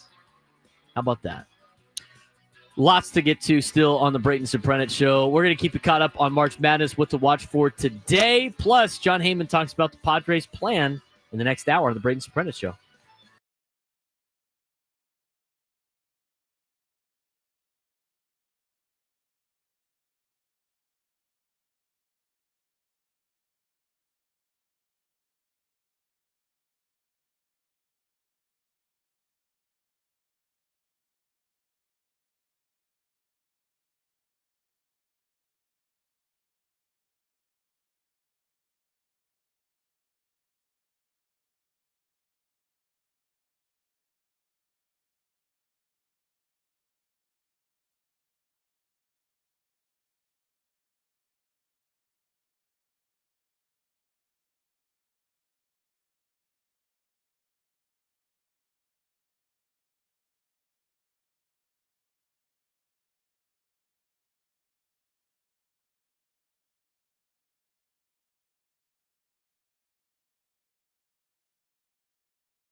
Noon hour on a March Madness Thursday, opening round of the NCAA tournament, first round of the NCAA tournament. Always an exciting time. UCSD will play at 7 o'clock tonight against Michigan. Should be a good one. We'll have a full breakdown of UCSD and, what they're doing to really set the precedent for mid-major programs. Coming from D2 and some of the recruitment that they've had to do to get to this level. And they've done a really good job. We'll have that full preview coming up later on in the show. I do want to mention, if you haven't done so already on the YouTube, be sure to give us a like. That really helps out with the show. Give us a like on the YouTube page. We got 22 likes right now. Try to add a little bit more. Helps boost the page out there. Try to increase our subscribers and get more people interested in 97.3 The Fan, especially with the Padres season coming up. We're going to have tons of Padres content on the show throughout the year. We're going to have more stuff on the website, on 97.3 The Fans YouTube page. Really trying to push as much Padres content out there to you as possible. You can follow me on social media at @B_SURP, at BSurp. We will have 3 clips a day coming out on all of my accounts, that are going to be mostly Padres related, but keep the social aspect of it and give me a follow. Really appreciate that as we continue to get this show off the ground and continue to roll here on 97.3 The Fan. 2 hours in, 2 hours to go, as I'm sure your productivity level at work is starting to fall a little bit with NCAA tournament going on, and it's lunchtime now, but we'll keep you updated on what's going on in the NCAA tournament. Starting right now, games that have already gone final. Creighton has knocked off Louisville in the 9-8 matchup in the South region. A win 89-75 for the Creighton Jays. They will play the winner of the other game that is about to start or just got underway in Auburn and Alabama State. Auburn is up 6-5 on Alabama State early before the under-16 timeout. Auburn should be able to cruise over Alabama State in that particular game. We'll keep you updated as the game continues. Other games that have gone final in the Midwest region, the Purdue Boilermakers in Providence, Rhode Island, have knocked off High Point 75-63. Very valiant effort out of High Point. They got outscored by 10 points in the first half, but then kept it within 2 in the second half. At one point, they're only down 3 points. Late in the game, Purdue kind of took over to finish that one off, and Purdue advances in the NCAA tournament. We got 3 games currently active, and then we have 1 game that's about to start. Montana and Wisconsin, 9:17 to go in the second half. Wisconsin's up 68-54 in the East region in the first round. Wisconsin obviously expected to win that particular game, so they're up 68-54. At halftime, Houston all over SIU Edwardsville, 52-24. Houston, a very, very much a favorite pick to make the Final Four coming out of the Midwest region, or a potential matchup with Tennessee in the Elite Eight for a chance to go to San Antonio for the Final Four. And then the other game that's in action, as we mentioned before, Auburn's up on Alabama State 12-5. As they will continue the South region play. Games coming up next in our morning slate. They break this thing into 2 different slates. They have the early games and then the late games. There's 3 games left to tip as part of the early slate. McNeese and Clemson will tip off at 12:29 on True TV in the first round of the NCAA tournament in the Midwest region. Clemson is favored by 7.5 against McNeese. There's familiarity there with McNeese's head coach and the Clemson Tigers. That game will be in Providence, Rhode Island. VCU-BYU should be a good first-round game between a 6 seed and an 11 seed. That game will start at 1:05 on TNT. BYU's favored by 2.5 in this game at Ball Arena in Denver, Colorado. Georgia, Adam Klug's Georgia Bulldogs will be taking on the Gonzaga Bulldogs at 1:35 on TBS. Gonzaga's favored by 7.5. They play at Intrust Bank Arena in Wichita, Kansas. I guarantee the Bulldogs will win. There you go. You heard it here first. I wish I had a soundboard still. You'd get a foul for that. That's a foul. A dad joke foul for Adam Klug. But lots of dad jokes, I'll tell you what. Well, you are a dad, so it makes it checks out. You're allowed to do it now. If you don't have, there's a certain age limit where you could pass for the dad jokes, and then there's also, if you have kids, you could pass for the dad jokes. But and other than that, you're getting a foul. Georgia and Gonzaga will be the final game. He draws the foul. There you go. There's the foul. Thanks, Chevy Chase from Fletch. Gonzaga's favored by 7.5 against Georgia. I know you're not a big college basketball fan. When was the last time you watched did you watch the Georgia Bulldogs at all this year in college basketball? No. No, of course not. I was generally aware that they had a good season. I think they knocked off Florida in a real big win. I mean, they're 20-12. They played in arguably the best conference in college basketball. And they're a 9 seed in the NCAA tournament. Are they better? No, I didn't watch any of them. Is the SEC better in college basketball this year than they are in football?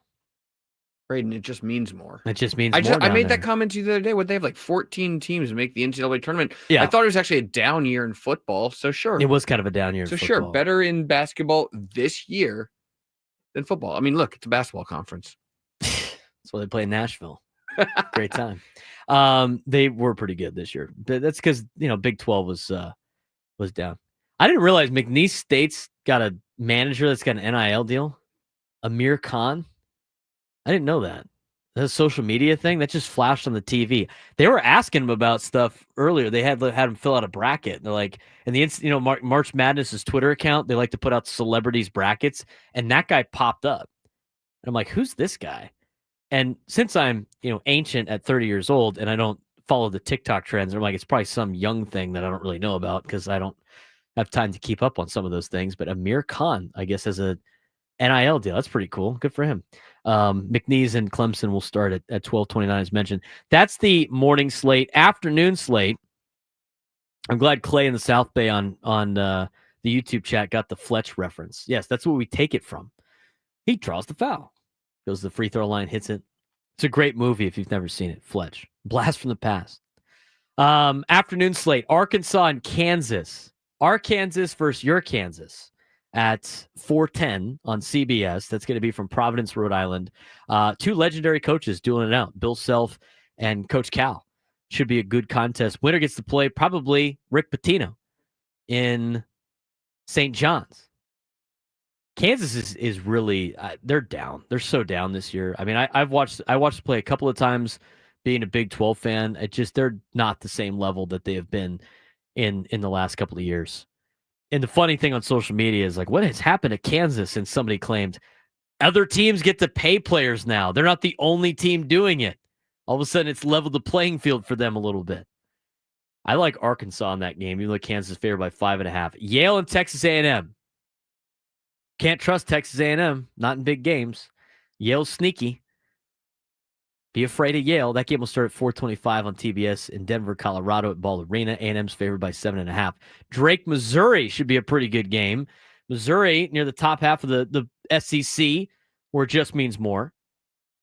And they're favored by 6.5 against Drake. But Drake and UCSD, very similar. Both have 30 wins. Both have a lot of D2 veteran players. Older players, but from Division II. They might be a sneaky pick against Missouri today. Utah State, UCLA, that's at 6:25 on TNT. I like the Aggies in that one, although I do like Mick Cronin, even though he likes to pop off in his press conferences. We'll see how UCLA does after they've seen the Statue of Liberty 3 times this year in conference games. It was such a great quote from one of his press conferences after the loss. We've already seen the Statue of Liberty 3 times this year, trying to fly coast to coast to play conference games against Rutgers and Maryland. Omaha St. John's will be at 6:45 on CBS. That's from Providence, Rhode Island. UC San Diego, Michigan at 7 o'clock on TBS. Michigan favored by 2.5 in that game. 30-4 Tritons. I'd like to see the Tritons be able to get a W. We'll see how they do against the Michigan Wolverines. They got they got two gigantic human beings in the middle there for Michigan. 2 7-footers. Tallest player for UC San Diego, 6'8". I mean, they got nobody over the size of 6'8", but they can shoot threes. They force turnovers, and Michigan's sloppy with the basketball. I think they got a good shot. Here's where UCSD went a little too far, though. UCSD went a little too far on campus this week. I mean, come on, man. I get it. I understand. But like, I don't think it's going to be bulletin board material for Michigan. I don't think Michigan really cares. But I saw it, and like some people in San Diego were like, "Oh, this is cool." I don't think so.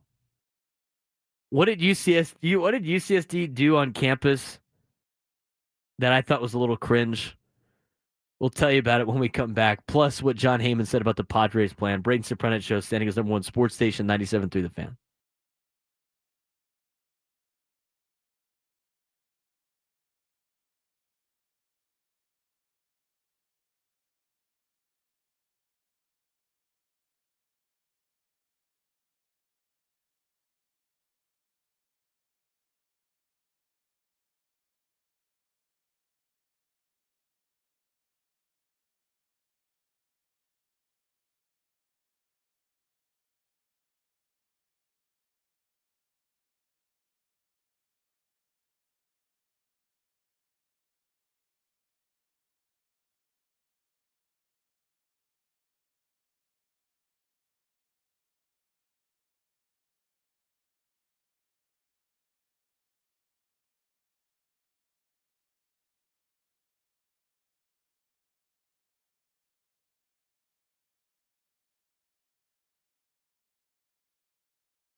12:17 on a Thursday. Braden Surprenant Show on San Diego's #1 sports station, 97.3 The Fan. Updates for you in college basketball. Auburn up on Alabama State, 18-8 under the 16 timeout.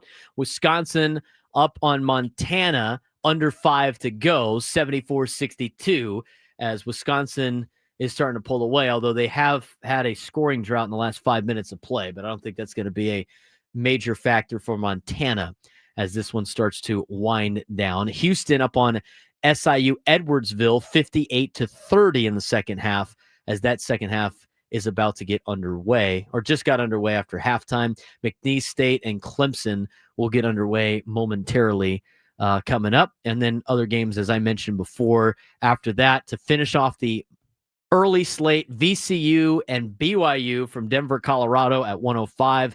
Georgia, Gonzaga, the Battle of the Bulldog at 135. 833-288-0973, 833-288-0973. I'm going to talk about what UCSD did around campus. I mean, I understand what they're trying to accomplish, but I think it's a little much. Some people in town thought it was cool. I'm not one of those people. I think it's kind of much. We'll talk about that in a second. But first, I want to get out to the phone calls. Let's get out to East County and Lakeside. RJ, joining the Braden Surprenant Show. RJ, what's going on? How's your Thursday? It's going great, Braden. Hope you're doing well. Hope everyone's doing well. And again, just real quick, some comments and then a question. Love that you're doing your own show. I've always liked your vibe. I do miss your former colleagues. I thought they were great too. And it's the business. I get it, but I enjoyed them as well. But I'm glad that you're at the helm. Love your style. Always have. Also, real quick, I'm excited about the basketball teams that are / in the tournament. I'm hoping that the UC San Diego's programs, both men's and women's, can start to take off. My question to you is, does UCSD have the goods to continue to grow like SDSU started doing several years ago? That's a good question. And RJ, I appreciate the phone call and obviously the nice words for me and colleagues. But, the UCSD, I think they do in the sense that they have made a pledge to put money in the athletic program. And, I was told from people I know around that have been involved at the school and everything like that about the amount of money that they're putting into the athletic program at UCSD. And the thing is, it's one thing to just as a student body and as a collective vote to be a D1 school. It's another thing to actually go, well, if we're going to be at this level, we want to be able to compete at this level. And with doing so, now they are state schools, so they get a lot of good fun. They get some good funding. They're putting a lot of money every year for the next couple of years into the athletic department to make themselves a D1 caliber school. So from that perspective, that's half the battle. And that's half the battle for a lot of programs. And I'm talking college and I'm talking high school. When you talk about athletic programs that involve academic institutions, if you don't have the support from the academic side of the school, you will never be successful at sports. Never. You have to have the support from the academic side. They have to understand the importance of sport. And if they don't, you will never be successful. That's the same thing at the high school level when it comes to, and a lot of young guys, and I can relate to it with high school football. A lot of young coaches that are looking for opportunities to be a head coach.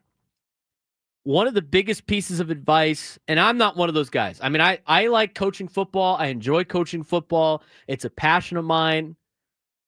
I love that I'm able to do both right now. At some point in my career, I'm going to have to stop doing, coaching football, but right now I'm able to do so.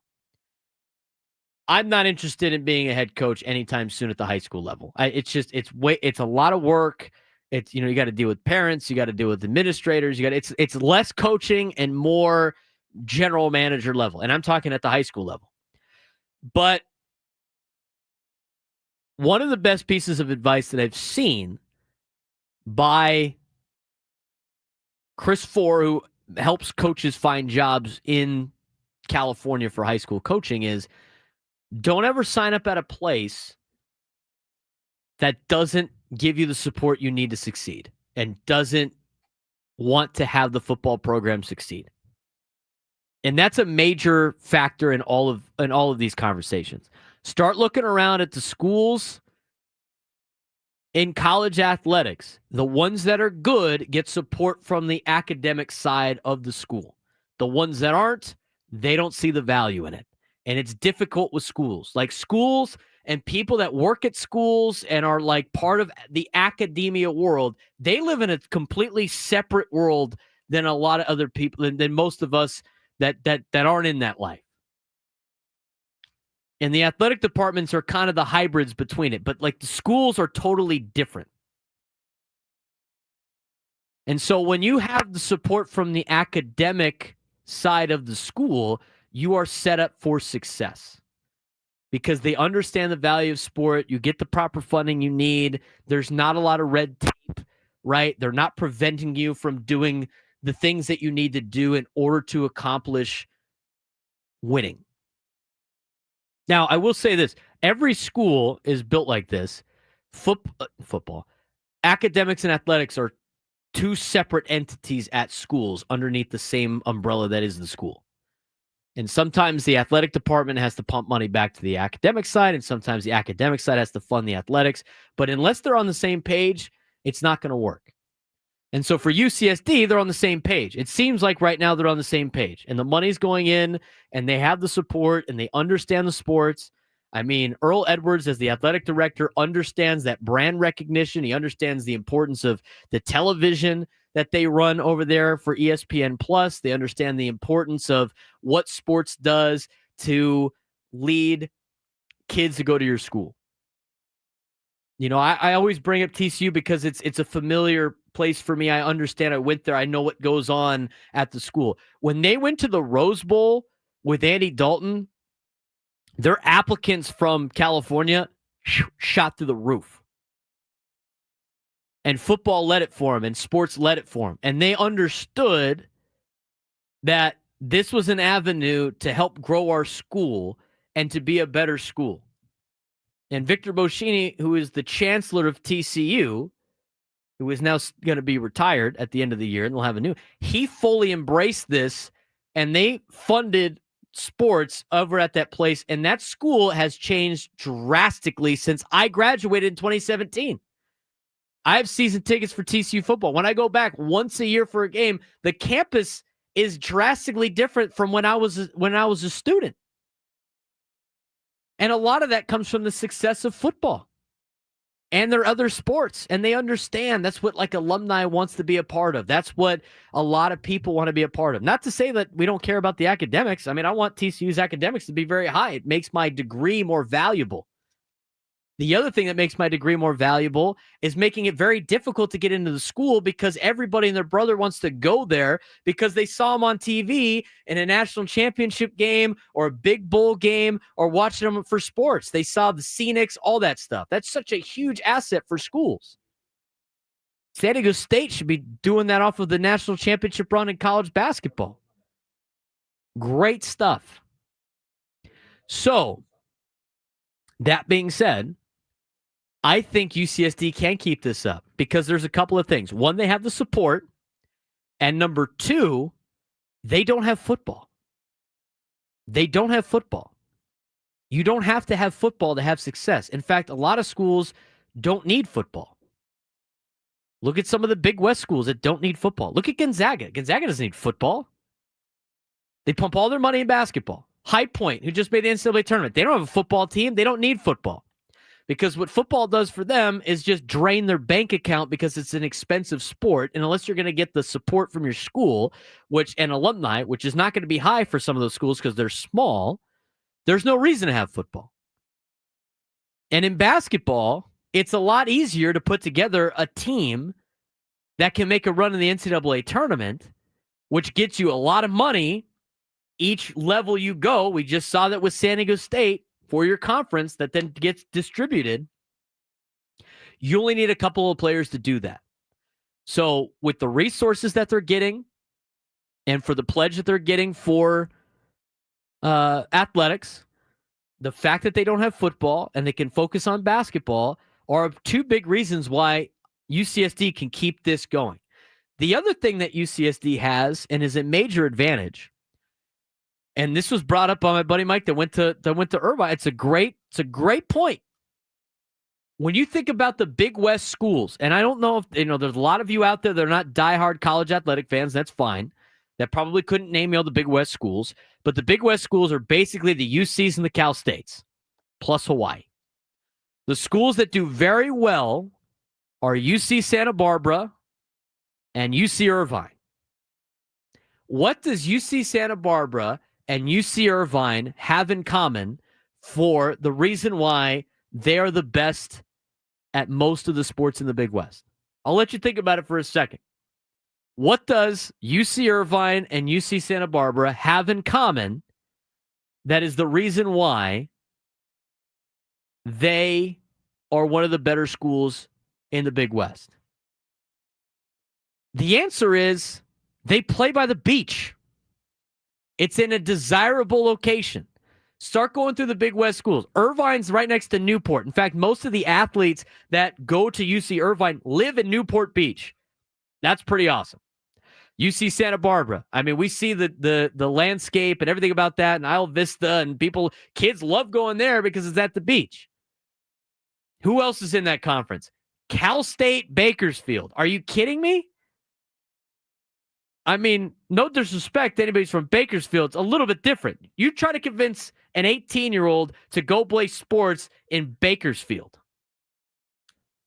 Look at the other schools in the Big West. Fullerton, Northridge, Davis.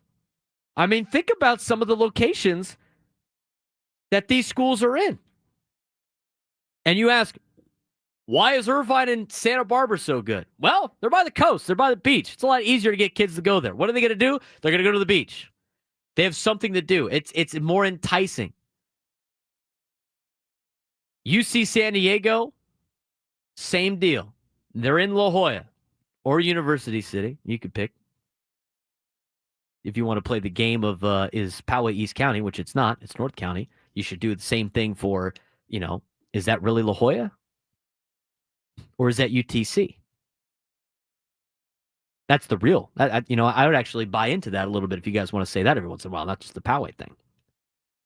But they're by the beach, and they're in a desirable city like San Diego. You can convince kids to come here. So that's the biggest reason to me why I think UCSD is going to be able to continue this success. As long as they can keep Eric Olin and everything like that, and I think they can. In the NIL world, it's always going to be difficult, but I think they can. 833-288-0973, 833-288-0973. Let's get out to Adam in Carlsbad who wants to jump on the Braden Surprenant Show. Adam, what's going on? How's your Thursday?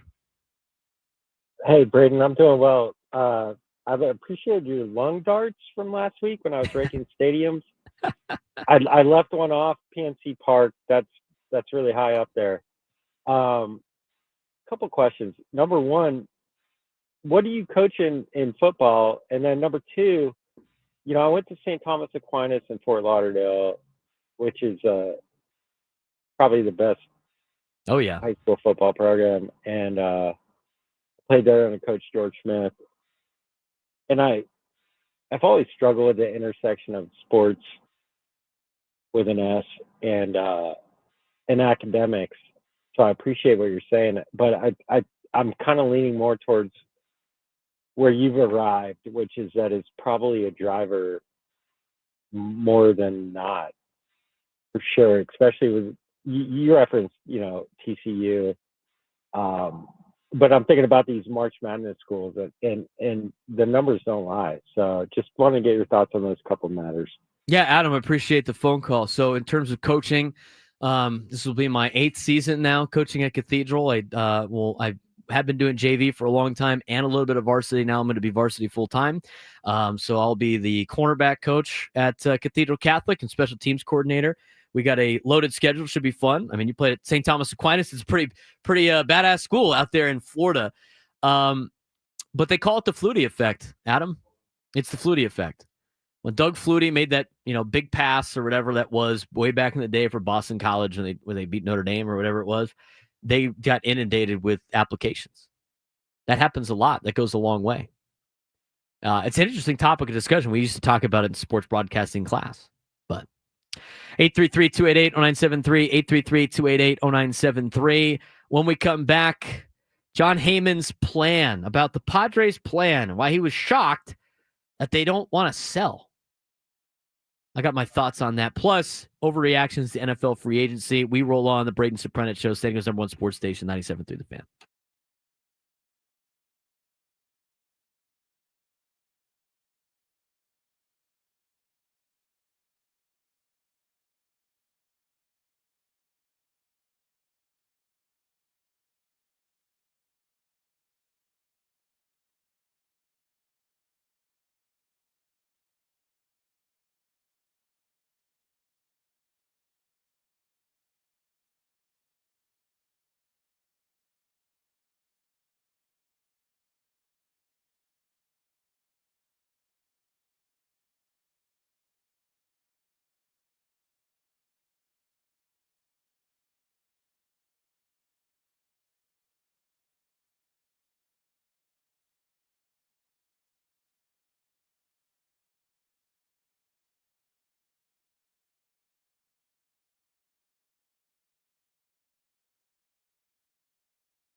12:39.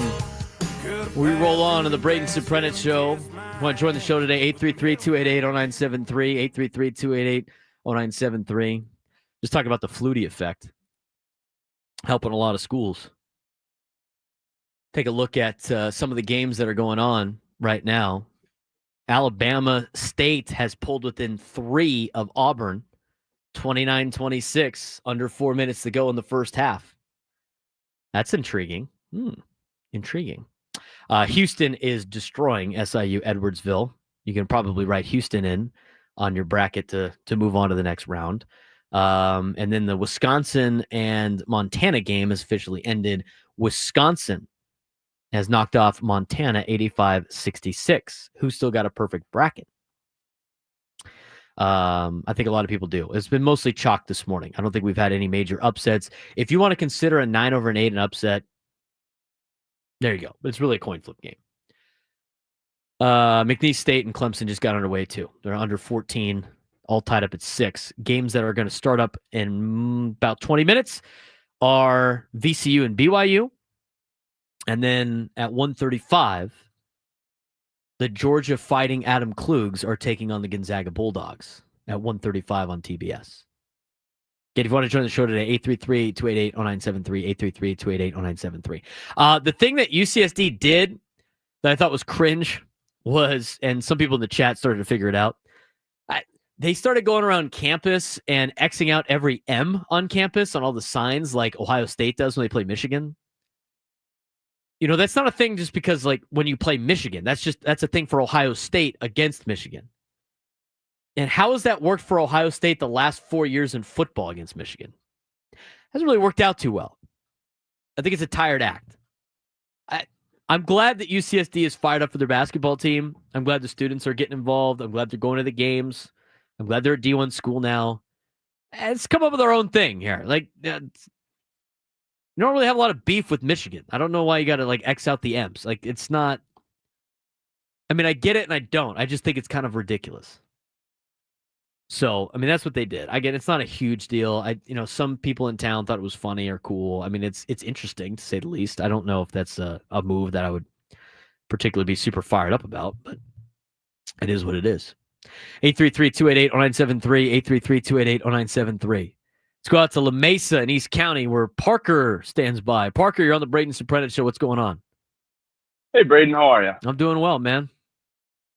It's a funny thing. I'm actually out here strolling the campus of UC San Diego. I'm actually wrapping up my senior year here, and I wanted to chat really quick just about athletics. How many? Hold on. How many crossed out M's have you seen today? I've only seen one on on a little sign. But I actually saw it all on Reddit yesterday, and I was like, "This is hilarious! I love this." It is pretty funny. It is funny. We're a nerd school. Like, we don't have traditions. We don't have anything. This is all we got right now. So let's freaking take it and run with it. Let's have some fun with it. Embrace it. I like it. What do you got for me? So I played water polo here for a couple of years, and just in my short experience with the athletic program, and transitioning to the D1 level, it's great.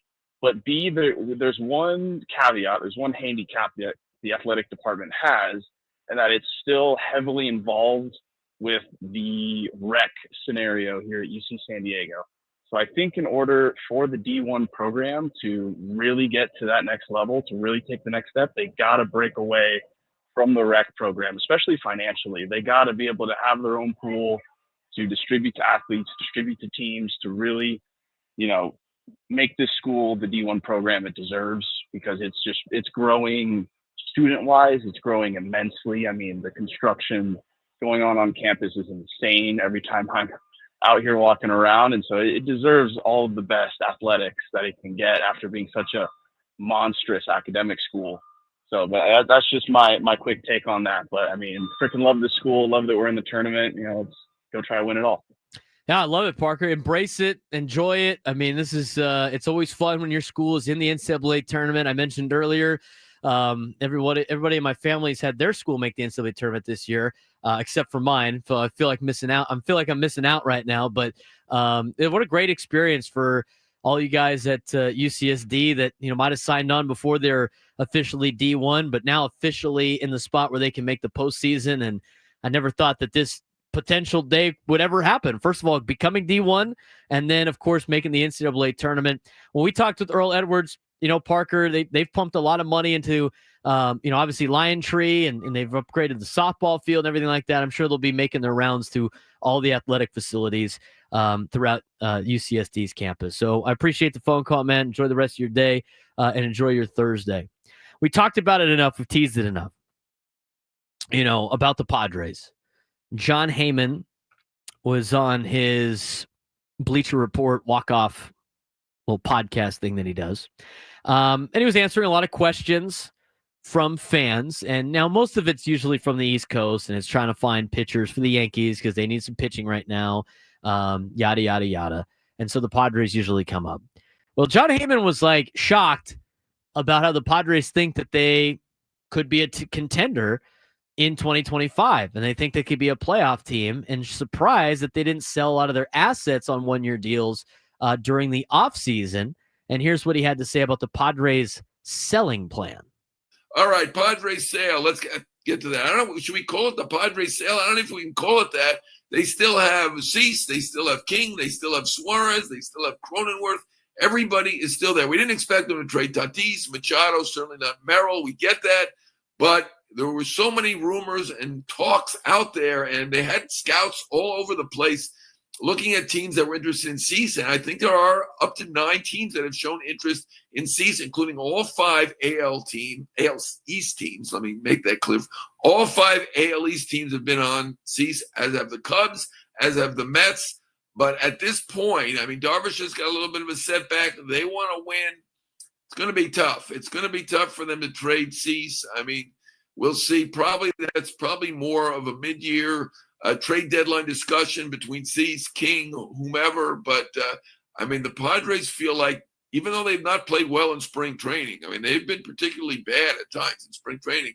They feel with the talent they have, certainly with Tatis, Machado, Merrill, Darvish, Cease, King, Suarez, that bullpen, that they should be able to contend for playoffs. But I don't want to say contend for the division. They're not crazy. The Dodgers are an all-time great team. But it does feel like that Padres sale has kind of diminished to where it's probably a Padres hold more than a Padres sale. There probably are some teams still pining for Cease, who had a big outing. I believe it was against the Angels, 8 strikeouts in 4 innings.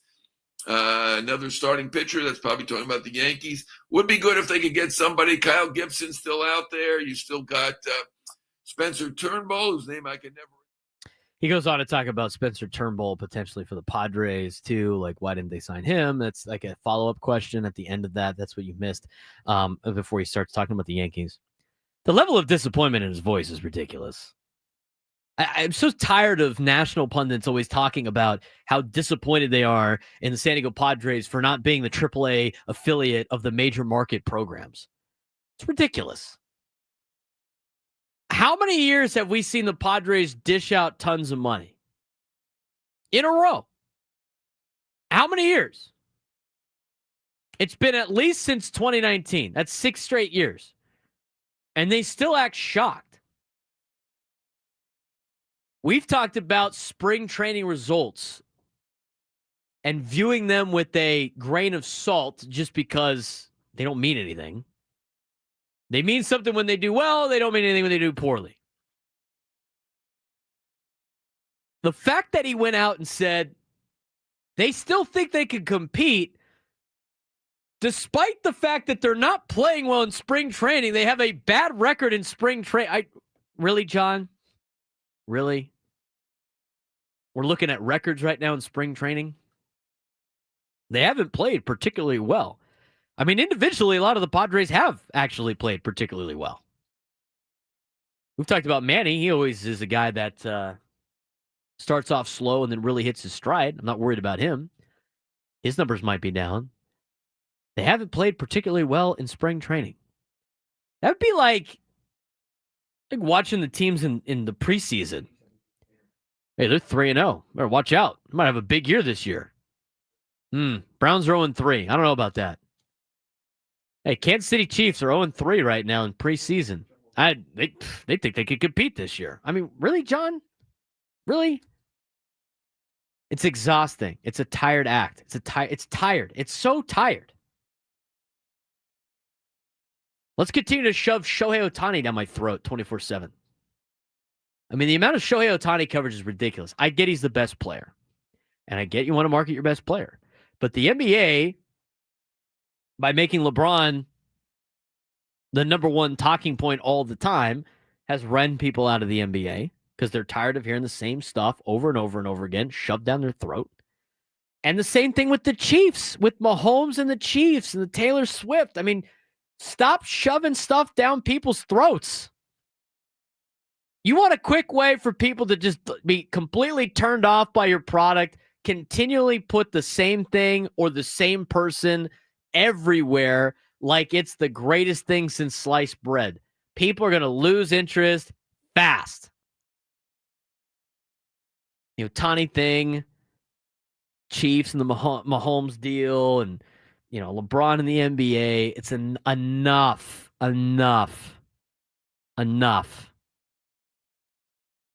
You know, Heyman's got his own deals that he's got to do. It's East Coast guy. I mean, the East Coast guys are always like that. He's constantly trying to pick off the Padres. Oh, you know what? Well, just because they're a team that doesn't traditionally spend money does not mean they're a team that cannot spend money. They have spent it. They're not getting rid of these guys for the betterment of you, a.k.a. the major teams in baseball. I mean, every time the Padres made a move, this is the dumbest move ever. Everybody else makes the same move. Oh, it's great. Tired. It's a tired act. 833-288-0973, 833-288-0973. Let's get down to Clay in the South Bay. Clay, what's going on, man? Braden, I'm going to tell you, first of all, what a chucklehead. You know, I would have called in yesterday, but I didn't want to call in and sound like I was off base without doing my own research. You know how I don't like to just call in and spout off. But you know, you did bring up a point yesterday or the day before about whether or not we could compete with the Dodgers, yada yada, with the loss of, you know, Kim and Scott and a couple others. And I went back to all the games that we played them last year, Braden, and I'm going to tell you something. We can definitely still compete with the Dodgers.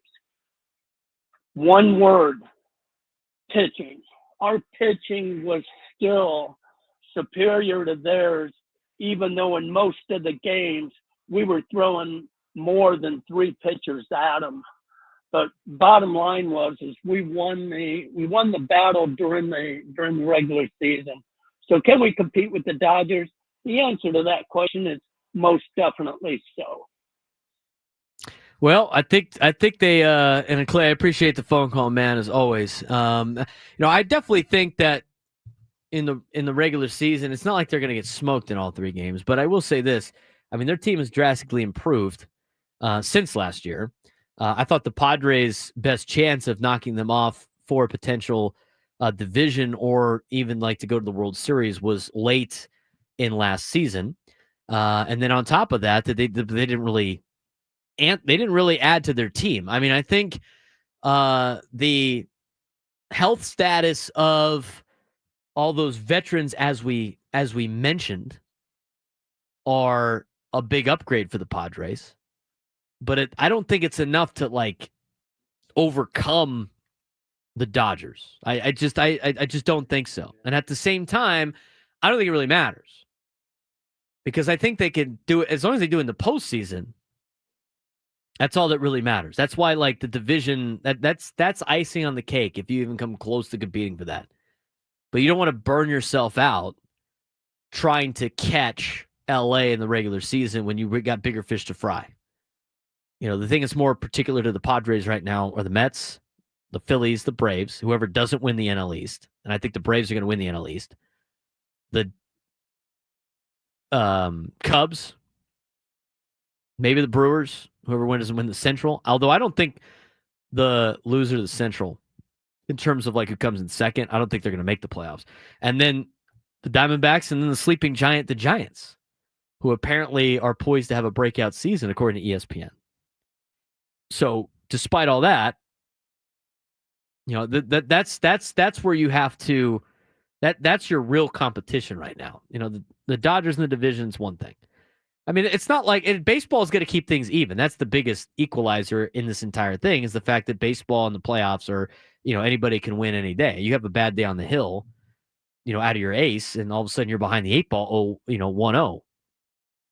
Or maybe you have a better ace than they do. Baseball is the biggest equalizer when it comes to the postseason. That's why you just got to make the dance. It's 162 games in about 180 days. And the Padres got to fly all over the country more than anybody else. We'll get back to your phone calls when we start the 1 o'clock hour. We'll preview UCSD and Michigan coming up tonight at 7 o'clock. And later on at 1:30, an idea that Deion Sanders has that I can actually get behind. Jay and Escudito will get to you when we come back. The Braden Surprenant Show, setting us number one sports station, 97.3 The Fan.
Final hour of the Braden Surprenant Show.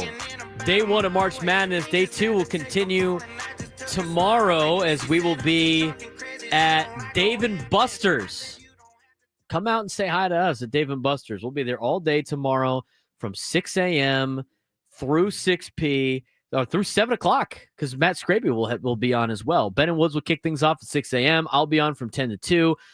Gwen and Chris will be on from 2 to 6 and then wrap up the show with Scraby Show at 6 o'clock. Breakfast Burrito Station, drink specials on mimosas, Bloody Marys, beer throughout the day. Basketball shooting competition, hourly raffle giveaways. Join us at Dave & Buster's at 2931 Camino del Rio North tomorrow for a full day of fun with your favorite fan talk shows. Who's going to say it first in the chat? Who's going to say it first in the chat? Brandon? Brandon, say it first in the chat. Does that count? Do we know what we're talking about? It's time for the biggest fan. Biggest fan. It's 1 o'clock. It's always time for the biggest fan. At 1 o'clock, as we announce today's biggest fan. I had it for a second, and I lost the name.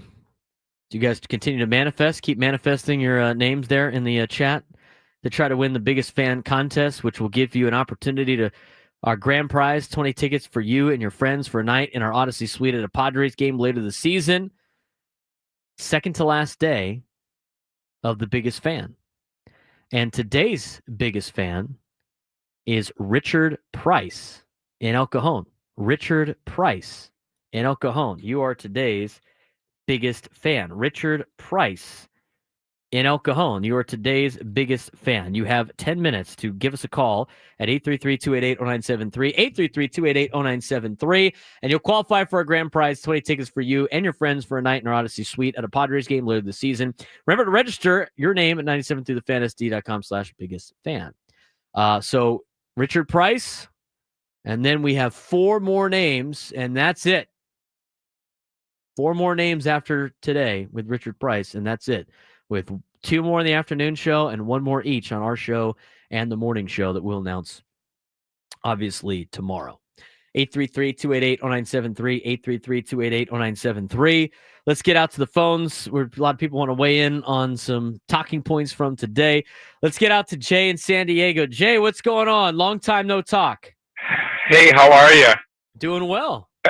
Is it okay to ask how the coach is doing? He's doing fine. Yeah, I haven't heard his voice anywhere. Hope he's doing all right. He was the coach at Torrey Pines when I was there. So there. About the Padres, minor league. You mean training? Spring training means nothing. Never has. Correct. And nobody ever adds on to it. And we've had players. George Arios, I think it was the third baseman, who had like 40 home runs in preseason and didn't even hit the ball. So that means nothing. I don't care what everyone from the New York area says. That's crap. Yeah, it's just junk. The thing that I would say is, and I've called for years, and I don't know if I'm supposed to do this. I am a realistic person. How I feel about the Padres, I'm disappointed. I'm going to be one of those callers who's saying we didn't do anything better this year. When the coach comes out and says, you know what, we're going to study, we're going to really worry about defensive work for our catcher. What that means is, we're going to be more like Austin Hedges, and we're not worrying about ever getting hit because we don't have anyone. And that's the way it comes across to me, Braden. So catching is nothing, 0. We didn't add anybody to the starting, and we lost a left fielder. Guys like Cronenworth, he's not getting any younger, and let's be honest, he's not getting any better. So I'm just going to say I got this team in for about 75 wins. That's 75 wins, Jay. Come on, man. Yeah. Okay, just remember me at the end of the year when I call. Remember that. Write it down. We'll write it down. 75 wins. I'm not saying this team's going to the World Series. I'm definitely not saying that. Jay, you bring up a lot of good points with some of the spots that obviously need to be addressed. I think a lot of different opportunities will arise for certain Padres players. I think as a core, the team is good enough to be a playoff team. And now whether or not they play to that level, it will remain to be seen. But, I think a lot of Padres fans are just they have this negative sense right now because of what has transpired over the offseason, and we like to forget about how good some of the Padres players are. They're not winning the division. I can say that right now. I think most people in the chat would agree with me that they're not winning the division, and it doesn't matter about winning the division. But I will say, I think the Padres do match up against a lot of the teams that they're competing with in the wild and for wild card spots. I think the National League is a lot better than the American League. You know, I think the Padres, I think the Diamondbacks are going to be good, but I don't think they're far superior to the Padres. I mean, that's how you have to break this thing down. You have to start looking at some of the other teams. Now, when you compare yourself to the Dodgers, yeah, obviously it doesn't look very great, but you only play them 13 times. You still got to play the rest of the league. They got to be able to take care of business against bad teams. We've seen that be a problem for them in the past. Rockies, Angels last year. But I look at the Padres and I look at the Phillies. You know, the Phillies probably have a slight edge, but they got a lot of holes on their team as well. I look at the Padres and I look at the Giants. I think the Padres are better than the Giants. I look at the Padres, look at the Diamondbacks. I think the Diamondbacks have a really good team. But I also think the Padres are good enough to beat the Diamondbacks. I look at the Padres, look at the Cubs. I mean, good news for the Padres. The Cubs are already 0-2 to start the season. You're already a game up on the Cubs in the wild card. You know, I look at the Padres, look at the Brewers. I think the Padres are better than the Brewers. I don't think the Mets are that particularly great. I think they have, you know, obviously they got the love with the Juan Soto, and their top 4 spots in the lineup are good, but then it really falls off after that, and their starting pitching is okay. They got a couple of good arms, but it's not like this, you know, great rotation. So as much as that, you know, and we focus on the Padres a lot, obviously, because that's our portion of the world, and we're so locked in on the Padres, I think this plays a factor for all of us for multiple things. One, I don't think we give enough teams credit when they are better, when we think we have a really good team. And on top of that, I also don't think we really look into all of the other holes that other teams have. Because a lot of other teams that the Padres are competing with have the same holes or different holes that they have to fill as well. And when you start comparing the Padres to other teams in the league and you realize you're right there, that's where you got to get the positivity of the season and see what happens. I mean, otherwise, why watch? I mean, just go through the 15 teams in the National League. Padres are better than the Rockies. There's one team you don't have to worry about. Padres are better than the Marlins. You don't have to worry about them either. Padres are better than, I would say, I think they're better than the Cardinals right now. I think they're better than the Pirates right now. I think they're better than the Reds, even though I think the Reds might have a little bit better of a year. I think they're better than all those teams. I mean, you're starting to wipe teams off the list, all right? So that goes down to 14 after the Rockies. It goes down to 13 after the Marlins. It goes down to 12, 11, 10 after the teams in the Central. I think they're better than the Nationals. That's down to 9. You don't have to worry about the top 3 because they're going to win their divisions. So that's not really part of the conversation either. So now you're down to 6, which includes the Padres. And of those 6, 3 are going to make the playoffs. You got to be better than 3 teams in the National League out of the 6 teams that are going to be competing for that spot. Phillies, Padres, Giants, Mets, Diamondbacks, Cubs. If you don't think the Padres compete with those 6 teams, I'm telling you, you're nuts. They can compete with those 6 teams. They got to do better than 3 of them. That's where we're at. That's why like everybody's, why are you so positive about the Padres? I mean, I'm not thinking of going to the World Series right now. We'll see how the season goes out. I have only thought the Padres can make the World Series one time in my lifetime that I can remember. And it was honestly in August of last year was the first time I was like, you know, they might actually be able to make the World Series. And they were probably a couple innings away from doing so. But when you start breaking it down, and those are the teams you have to compare the Padres to, not the Dodgers. You got to compare it to the other teams in the National League that they're competing for a postseason spot with. 833-288-0973, 833-288-0973. We got Zach in Mission Valley. Zach, what's going on? How's your Thursday going, my man? Hey, Brandon. First time listener, long time caller, and I wanted to say I think people are vastly underestimating the Diamondbacks. I think I can only really look and say that I think the Padres are probably the third best team in the National League right now. That's just doing a lot of assuming on my part that a lot of these guys are going to have rebound years. Nick Pivetta is going to be good. Our rotation is going to be solid. And I don't think a lot of the other teams that you were talking about, of those 6 teams, have a really solid rotation like we do. I mean, we have 2 bona fide aces at the start, 1 and 2.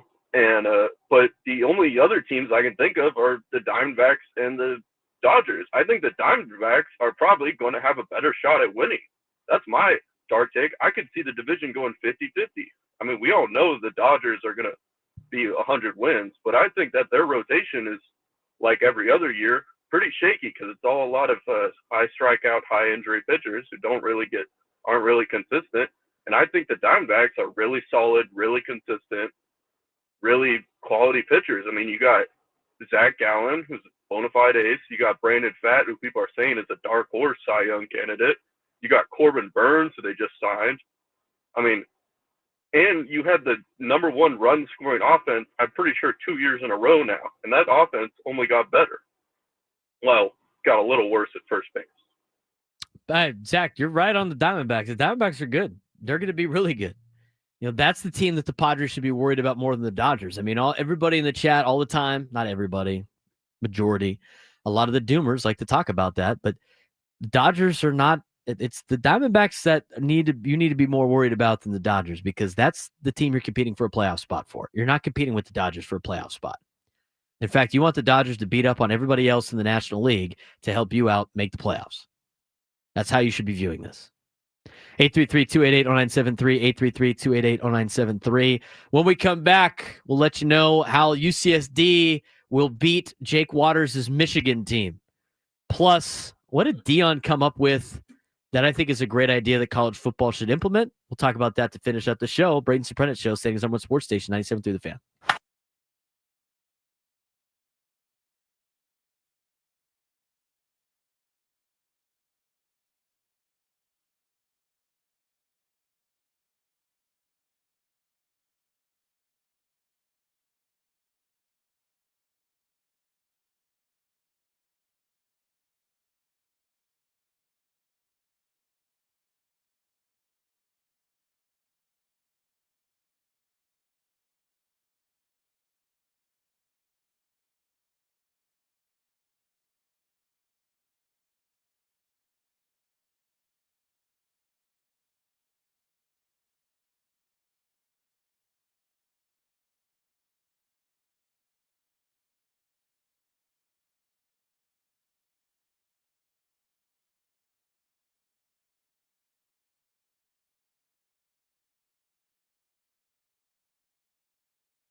plug your ears if you're a Clemson Tiger fan. Man, they're getting worked right now. It's halftime in the Midwest region first round. McNeese State is up 31-13 on the Clemson Tigers. Just taking it to Clemson. Hopefully you didn't have Clemson going very far in your bracket. And if you did, you better hope that they start coming back in the second half and have a good second half, because McNeese is off to a great start here in the NCAA tournament. Other games for you. Alabama State was hanging with Auburn for a little bit right before halftime. Auburn started to pull away. They're at 14 now, 47-33 in favor of the Auburn Tigers. They have gotten to the 17-minute mark in the second half. BYU and VCU just got underway. BYU's up 14-12 as they approach the under 12 timeout. And then game coming up in a matter of just about 15 minutes or so. The Bulldog matchup, Georgia and Gonzaga, will tip off at 1:35 on TBS. Gonzaga a 7.5-point favorite against Georgia, and that will wrap up the morning slate of games in day one. Afternoon slate will get tipped off at 4:10 as Arkansas and Kansas will get underway on CBS, followed by Yale and Texas A&M at 4:25, Drake, Missouri at 4:35, and Utah State and UCLA at 6:25. That's the second half portion of today's bracket, today's NCAA tournament. UCSD and Michigan will tip off until 7 o'clock. That's coming up later on TBS. Other games that have gone final today: Houston has knocked off SIU Edwardsville 78-40 in the 116 matchup. 3-seeded Wisconsin beat the 14th-seeded Montana Grizzlies 85-66 in the East region. First game of the day was the Creighton Jays. They beat Louisville in the 9-8 matchup 89-75 in the South region. And then Purdue handles High Point 75-63 in the 4-13 matchup in the Midwest region. So those are all the games coming up. Wofford and Tennessee will tip off at 3:50. I forgot to mention that. Tennessee's favored by 18.5 in that particular game. We want to talk about this UCSD and Michigan game tonight. UCSD set to make history, playing in its first ever Division I NCAA tournament game against Michigan, which is a program with obviously a storied March Madness legacy. March Madness legacy that goes back to and connects to San Diego State, with Steve Fisher being at Michigan. I thought it was funny earlier this week. Steve Fisher was on with Ben and Woods, and they asked him, well, who are you rooting for, Michigan or UCSD? And he didn't want to tell anybody. So we'll see who he's rooting for. Obviously, he went through all the work through it of, you know, the what he had at Michigan and his time there and everything like that. But I thought that was pretty funny. Tritons are on a 15-game winning streak. They're undersized, but they're known for aggressive defense, and they got that chip on their shoulder mentality. Michigan, meanwhile, boasts a superior size and tournament experience, but is aware of the dangers of underestimating a so-called Cinderella, which UCSD might be. UCSD ranks 4th in the country in steal percentage, while Michigan struggles to take care of the ball. Just, you know, turnovers might be able to decide this game. When you got two behemoths in the middle for Michigan and you're a little bit undersized as UCSD, keep things on the perimeter and use that three-point basket that has been very clutch for UCSD throughout the season in the Big West. That's going to be a major factor in this game. I mean, playing good defense, forcing turnovers, winning over the turnover margin, if they can extend offensive possessions with rebounding, that would be great, although I don't think that's going to be a particularly good matchup for UCSD against Michigan. But the fact that the Tritons force turnovers and Michigan is sloppy with the basketball is a major plus for UCSD in tonight's game. I mean, that defensive intensity is a great equalizer in these March Madness upsets. We've seen San Diego State pull it off in years past. So for UCSD, they check a lot of boxes for teams that are double-digit seeds winning in the first round of the NCAA tournament. They're older than a lot of other teams. They got a lot of seniors on this team, a lot of older players. That always goes a long way for these underdog mid-majors. They play good defense, and they can shoot the three ball. They have some coaching experience, obviously, at the NCAA tournament. UCSD has not been in the Division I NCAA tournament, even though Eric Olin has coached in other levels of the division of the NCAA tournament, Division II and D3. UCSD's, got two stats that have made the Tritons a very trendy upset pick in a lot of the brackets. One is that 12 seeds have upset 5 seeds in 33 of the last 39 NCAA tournaments. The other is that the Tritons rank 4th nationally in steal percentage, and Michigan ranks 240th in its ability to take care of the rock. That's going to be a major key in this particular game. Another possible edge for UCSD, I don't think it's going to be that big of an edge. Again, they're playing in Denver, at the Mile High City. UCSD has played and won in altitude this season, being Utah State at 4,770 feet. For all Michigan's players know, elevation is climbing up a water tower. That's in the article by Mark Ziegler. I think that might play a little bit of effect. It's not like UCSD has played multiple games at altitude like a San Diego State has in their league.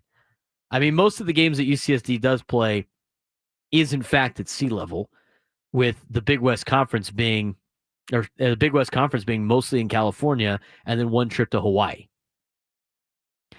But this UCSD basketball team has come a long way. Transitioned from NCAA Division II to D1 following a student referendum in 2016 and then formal approval from the Big West Conference in 2017. Tritons officially became eligible for the NCAA tournament this year in 2024, and their men's basketball team quickly gained national attention with a 30-4 record and a 15-game win streak. Despite being in Division I, UCSD retained many Division II characteristics, running a 5-out offense, utilizing a unique matchup and zone defense, relying on roster composed mainly of Division II transfers. Players like Anawata Tate Jones, who's the Big West Player of the Year, Hayden Gray, who's the Big West Defensive Player of the Year, and Tyler Magai have thrived despite being overlooked by traditional D1 programs. Head coach Eric Olin and his staff have leveraged their Division II experience to recruit players hungry for an opportunity rather than those seeking NIL deals. They've done a good job in being that team that has a chip on their shoulder, being that underdog, and getting players that want to go out there and show that they can play at a D1 level. There's a lot of those guys out there that get overlooked by D1 schools, especially now. I think this might be a trend in the future. Rick Pitino at St. John's said, before the NCAA tournament a couple of weeks ago, that they're not even recruiting high school players anymore. Because in order to compete at the level they want to compete at in the Big East Conference, and they have to replace certain seniors or players that are leaving for the NBA or to the next level, in order to replace those guys, they have to go in the portal and find other players with that experience and that size. You're not getting that all the time out of an 18-year-old out of high school. So what does that do? Well, with a lot of the big schools really just going into the portal to improve their team, there's a lot of players that are not getting recruited out of high school that will fall to lower-level mid-majors or potentially to D2 schools. They develop at a D2 school, and then maybe UCSD picks them up. I mean, you always saw that with the JUCO kind of transfers, but the way that UCSD was able to do it for Division II, I think is interesting. I think it's an interesting play. I think it's an interesting strategy. Is this UCSD's team and their success an anomaly, or maybe a new blueprint for mid-major programs? Now, can other schools replicate UCSD's model of recruiting overlooked Division II players? Because a lot of these guys have to move to different spots, right? And have to change the way that they recruit in order to get the players to fill their teams that they have. Like we talked about with the California Baptist coach a couple of days ago. So very interesting to see what UCSD has been able to do and what they're going to do tonight. I think they have all the proper boxes checked to be an upset today over Michigan. It should be a fun time, win or lose. All you Triton fans out there, everybody that's a UCSD alum, enjoy the game, enjoy the moment tonight, enjoy being in the NCAA tournament. and maybe you can make some noise and shock the world. And we'll see what happens in the A&M Yale game. Padres made a move today that involves a former pitcher. We'll talk about that. Plus, what is one thing that Deion Sanders said that I agree with that should be implied in college football? We'll wrap up the show with that on San Diego's #1 sports station, 97.3 The Fan.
Final segment, the Braden Surprenant Show on San Diego's #1 sports station, 97.3 The Fan. Be sure to come check us out tomorrow.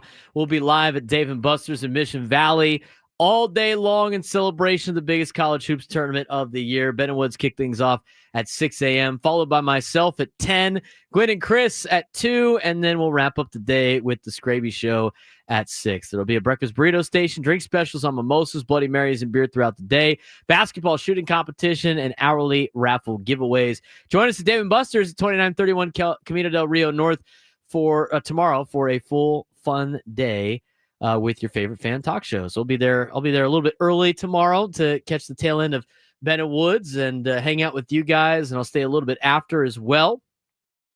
Should be a fun time.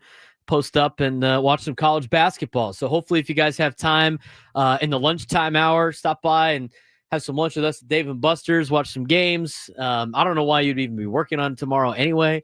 I would imagine most of the productivity has gone way down for the NCAA tournament, but we appreciate it. We appreciate you guys joining us today and hopefully again tomorrow. Let's get you updated on some NCAA tournament scores. Auburn cruising over Alabama State. They're up by 20 now as they get to the under 12 mark in the second half. McNeese State all over Clemson, 31-13.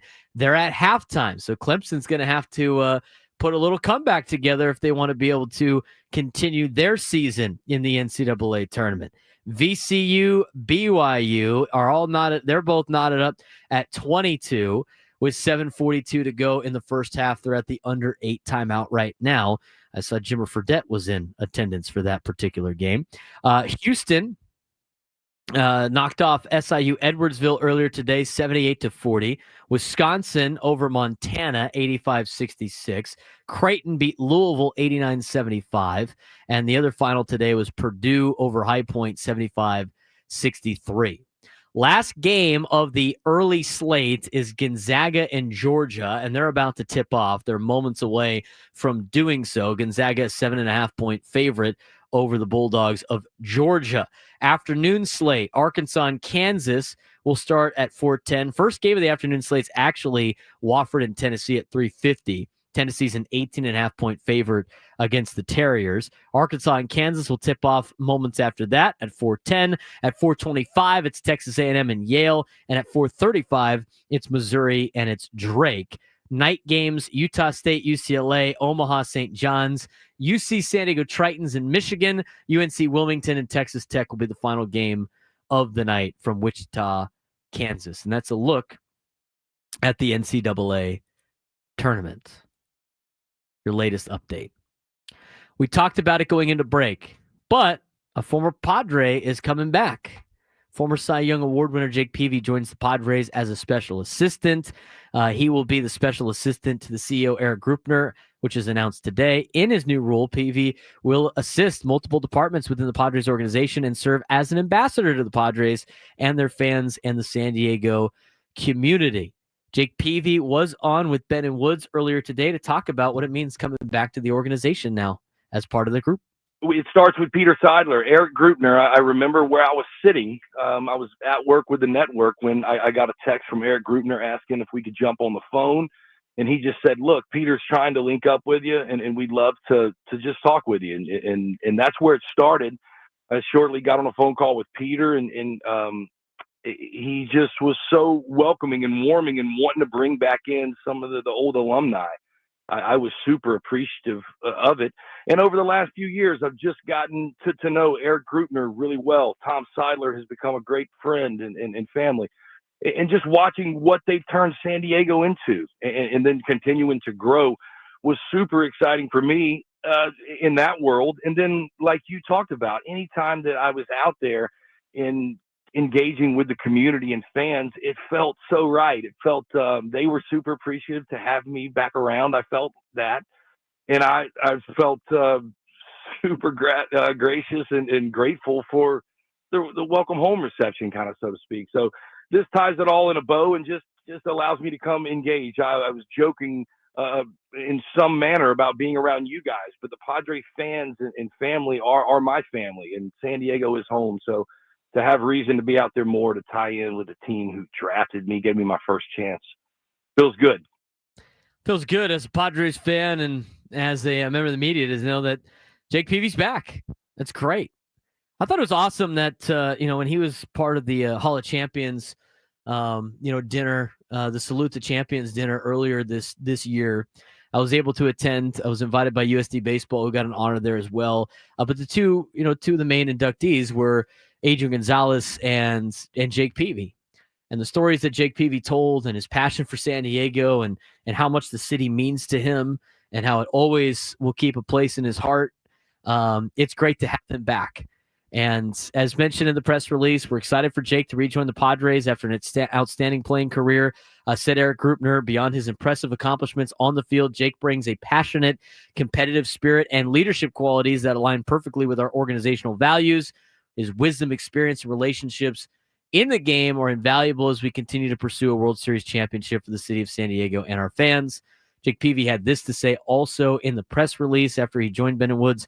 I'm incredibly appreciative of this opportunity to reunite with my Padres family. San Diego has always held a special place in my heart. I'm a Padre through and through from the moment I was drafted by the team until this very day, and I can't wait to work alongside this talented group and contribute in any way I can to the success of this great organization. He's the 18th member of the Padres Hall of Fame, in which he was inducted in 2023, became the only Padre to ever notch a pitching triple crown in franchise history, which he did in 2007. 19 wins, 2.54 ERA, and 240 strikeouts. He went 92-68 with a 3.29 career ERA with a 1.19 whip and 1,348 strikeouts over 212 career starts for the Padres from 2002 to 2009. And, of course, he won the NL Cy Young in 2007. So it's going to be great to have Jake Peavey back with the Padres organization. 833-288-0973, 833-288-0973, the number to call if you want to join the show today. Wrapping it up here in the last segment as we get you updates on college basketball. McNeese State and Clemson have finally started the second half. McNeese up 33-16. Auburn is at the 10-minute mark left in the second half. They're up 60-42 on Alabama State. BYU and VCU still knotted up at 24 now with 5 minutes to go in the first half. And Gonzaga off to an 8-0 run on Georgia as we get to 17 minutes left in the first half. There was something Deion Sanders said this week that I thought was actually a great idea. And I think it should be implemented in college football, and I think college football can take it a step further.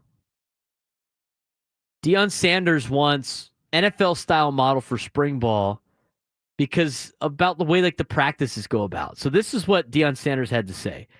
I would actually like to play the spring game against another team in the spring. That's what I'm trying to do right now. I would like to style it like the pros. I'd like to go against someone in practice for a few days, and then you have the spring game. I think the public would be satisfied with that tremendously. I think it's a tremendous idea. I've told those personnel who should understand that it's a tremendous idea. It really is a tremendous idea. Is it even allowed? Currently, it's not. Under current NCAA bylaws, an NCAA spokesman told USA Today Sports, who reported on this story, teams cannot play another school in the spring. So for now, at least, the entire league and the art of the entire thing is a pipe dream. That, of course, could change, but likely not soon. As for the merits of the idea, obviously it's very smart. NFL teams will conduct joint practices with another team for several days during training camp. Conversely, college teams practice against themselves, leading to a scrimmage. Most starters in the NFL don't play in the preseason games, but many of them take parts in these practices. Sanders' idea makes sense, but it does come with the risks. Obviously, one of the ironies of Sanders' idea is that some NFL teams, while utilizing joint practices, are cutting back on the number of days teams participate in those practices because too many instances they turn into all-out brawls. On the NFL level, the summer practices between the two teams are often extremely intense. In the summer of 2024, multiple fights happened during a joint practice between the Lions and Giants. Fights were so problematic, the NFL fined both franchises $200,000 each. I think this is a great idea. I think this should be implemented in college football. But I think they should take it a step further. Now, if it's for a spring game, I am way more inclined to watch a spring game that is an actual game that is against another team than I am with the spring game where it's kind of like a scrimmage and you scrimmage yourself and it's in the middle of April during baseball season, and I don't really care, especially with the transfer portal being open after. That's why a lot of these schools aren't really doing a spring game anymore. They go out and say, well, we don't want to do the spring game because we're not really accomplishing what we want to accomplish, and we can't get the kids, to be, involved and really, putting in the work that they need to put in. No, the fact of the matter is you've had too many kids leaving the transfer portal because of the playing time after the spring game, and so now you want to keep the spring. You don't want to play the spring game anymore because you don't want all of your depth pieces to just walk away because they're not playing anymore. That's the real reason why schools aren't doing spring games. I used to work the spring game when I worked for the football team at TCU. It was a gigantic waste of time. But fans like to go because they got their little sense of football. I think in certain areas of the country, it plays out a little bit better than others. I don't think it would be very beneficial, really. I don't think it's that beneficial for San Diego State to have a spring game. I don't think a lot of people out here care enough to go. Now, if San Diego State had a spring game and played another team, I might be able to. I might be interested in going. So I think the idea is good. I think the concept is there. Now, here's where I think it would make it better for college football. If they did this in week 0 or in fall camp, I think it would be beneficial to college football for so many different reasons. Spring game's one thing. I think spring football is interesting. I think I get why they do it, to get extra practices in. A lot of kids now are forgoing their second semester of their senior year to get up to speed with college football and all that stuff. But here's where I think it'd be great. I think it goes in line with my czar of changing college football in general. But what you do is you eliminate the games against the FCS out of the 12-game schedule. I've been an advocate for this for years. I think it's a BS easy win for the SEC schools in week 15 in November when it's not like, they're basically just taking an extra bye to stay healthy. I think it's a ridiculous game that I have to pay for as a season ticket holder to watch TCU play Long Island, like I care. And I know they're just trying to get an extra win to become bowl eligible, which that's going to be pretty much worthless in the future anyway, with the way that college athletics is going. But to me, I think you put it up as a week 0 game that doesn't count. I think you make it the preseason game. Eliminate the FCS matchup.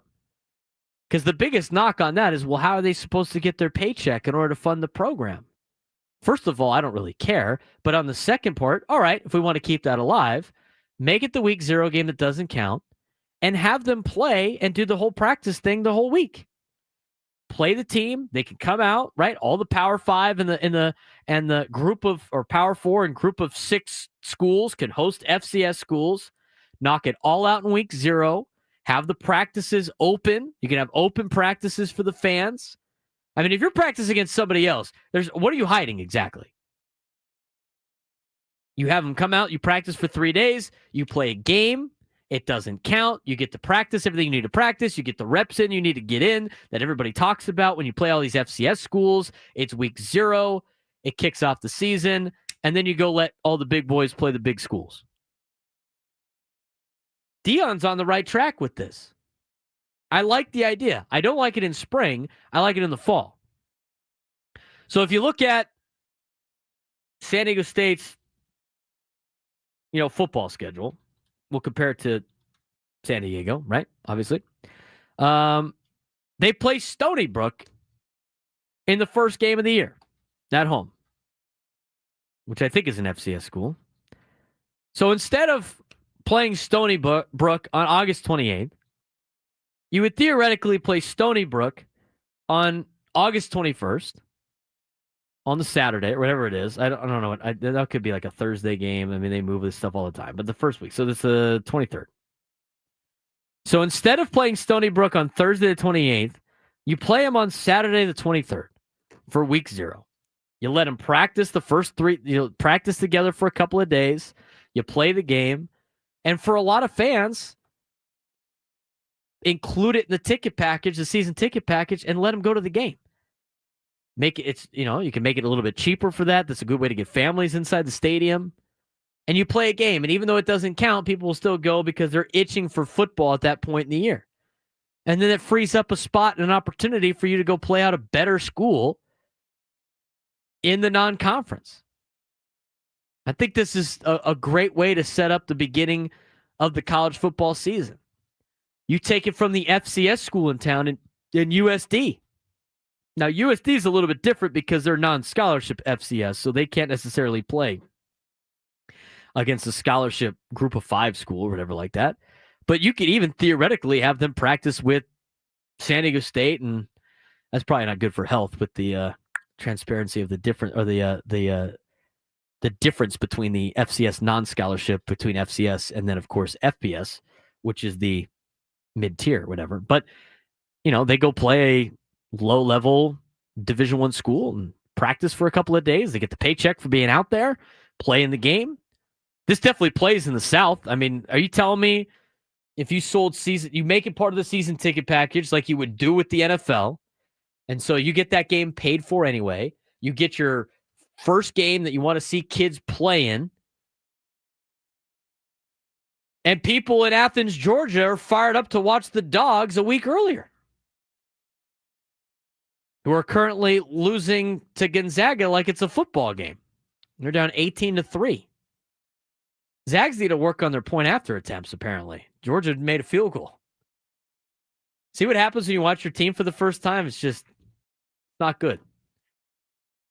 Come on, man. The SEC just means more. You got to be able to take down the West Coast Conference school. But I think it's okay. I like the idea. I think they're going in the right direction with that. There's so many things that change with college football. But I like where Deion's head's at. I think there's a lot of different things you can do to change the landscape. We got reactions from Adam live on the Georgia-Gonzaga game. Georgia not ready for the dog that is the Gonzaga Bulldogs. Taking a look at the rest of March Madness right now, McNeese State is now up 40-22. 6 minutes into the game, they have 7 turnovers and they're 1 for 8 from the field. Is that good? That's not good. Well, North Carolina had that many turnovers. The difference was Gonzaga's scoring off the turnovers, where San Diego State did not. Zags for 3, bang, 21-3. Wow. Georgia doesn't even fall 21-3 in football games. And it's right now in basketball. First time, I guess. First time? Auburn's up on Alabama State, 68-47. That game's almost over. McNeese State still hanging strong against Clemson, 43-24 with 13 minutes to go. And BYU is starting to separate a little bit with VCU with 90 seconds left in the first half. They're up 34-26. Yeah, the Gonzaga off to a good start. I don't think the spring game needs to be a smash the numbers in the chat. Spring game could be against yourself and then play the whatever game against whatever. You could scrimmage during the week or whatever, or right before the season starts. UCSD will tip off at 7:00 tonight. Should be a fun game against Michigan. We've talked about that on the show. I want to thank all of you for joining us today on the Braden Surprenant Show. We're getting ready for Quinn and Chris coming up next. They'll keep you updated on the NCAA tournament throughout the afternoon. And, of course, we'll continue that tomorrow. Hopefully all of you guys and most of you guys can come out and say hi at Dave & Buster's in Mission Valley tomorrow as we broadcast live all day long in celebration of the biggest college hoops tournament of the year. Ben and Woods will kick things off at 6 a.m. I will be on at 10 a.m., and then Gwen and Chris will be on at 2 p.m. Before Matt Scraby takes over at 6 p.m. Breakfast Burrito Station, drink specials on mimosas, Bloody Marys, and beer throughout the day. Basketball shooting competition, hourly raffle giveaways. Join us at Dave & Buster's at 2931 Camino del Rio North tomorrow for a full day of fun with your favorite fan talk shows. Look forward to that. We are a week out from opening day. Opening day is next week. We'll be playing baseball right now. Padres will be like in the third inning, I think, at this point in time. A week from today, talking real baseball next week. Can't wait. 7 days out. We will be at Baja Ricks on opening day. And then coming up on that Saturday of opening weekend, we will be outside Tom's Watch Party, which is right outside Gallagher Square for the East Village Block Party. So a lot of us in the community, be sure to come check us out. For Adam Klug, I'm Braden Surprenant. Thanks again for tuning in to the Braden Surprenant Show. Gwynn and Chris coming up next. San Diego #1 Sports Station, 97.3 The Fan.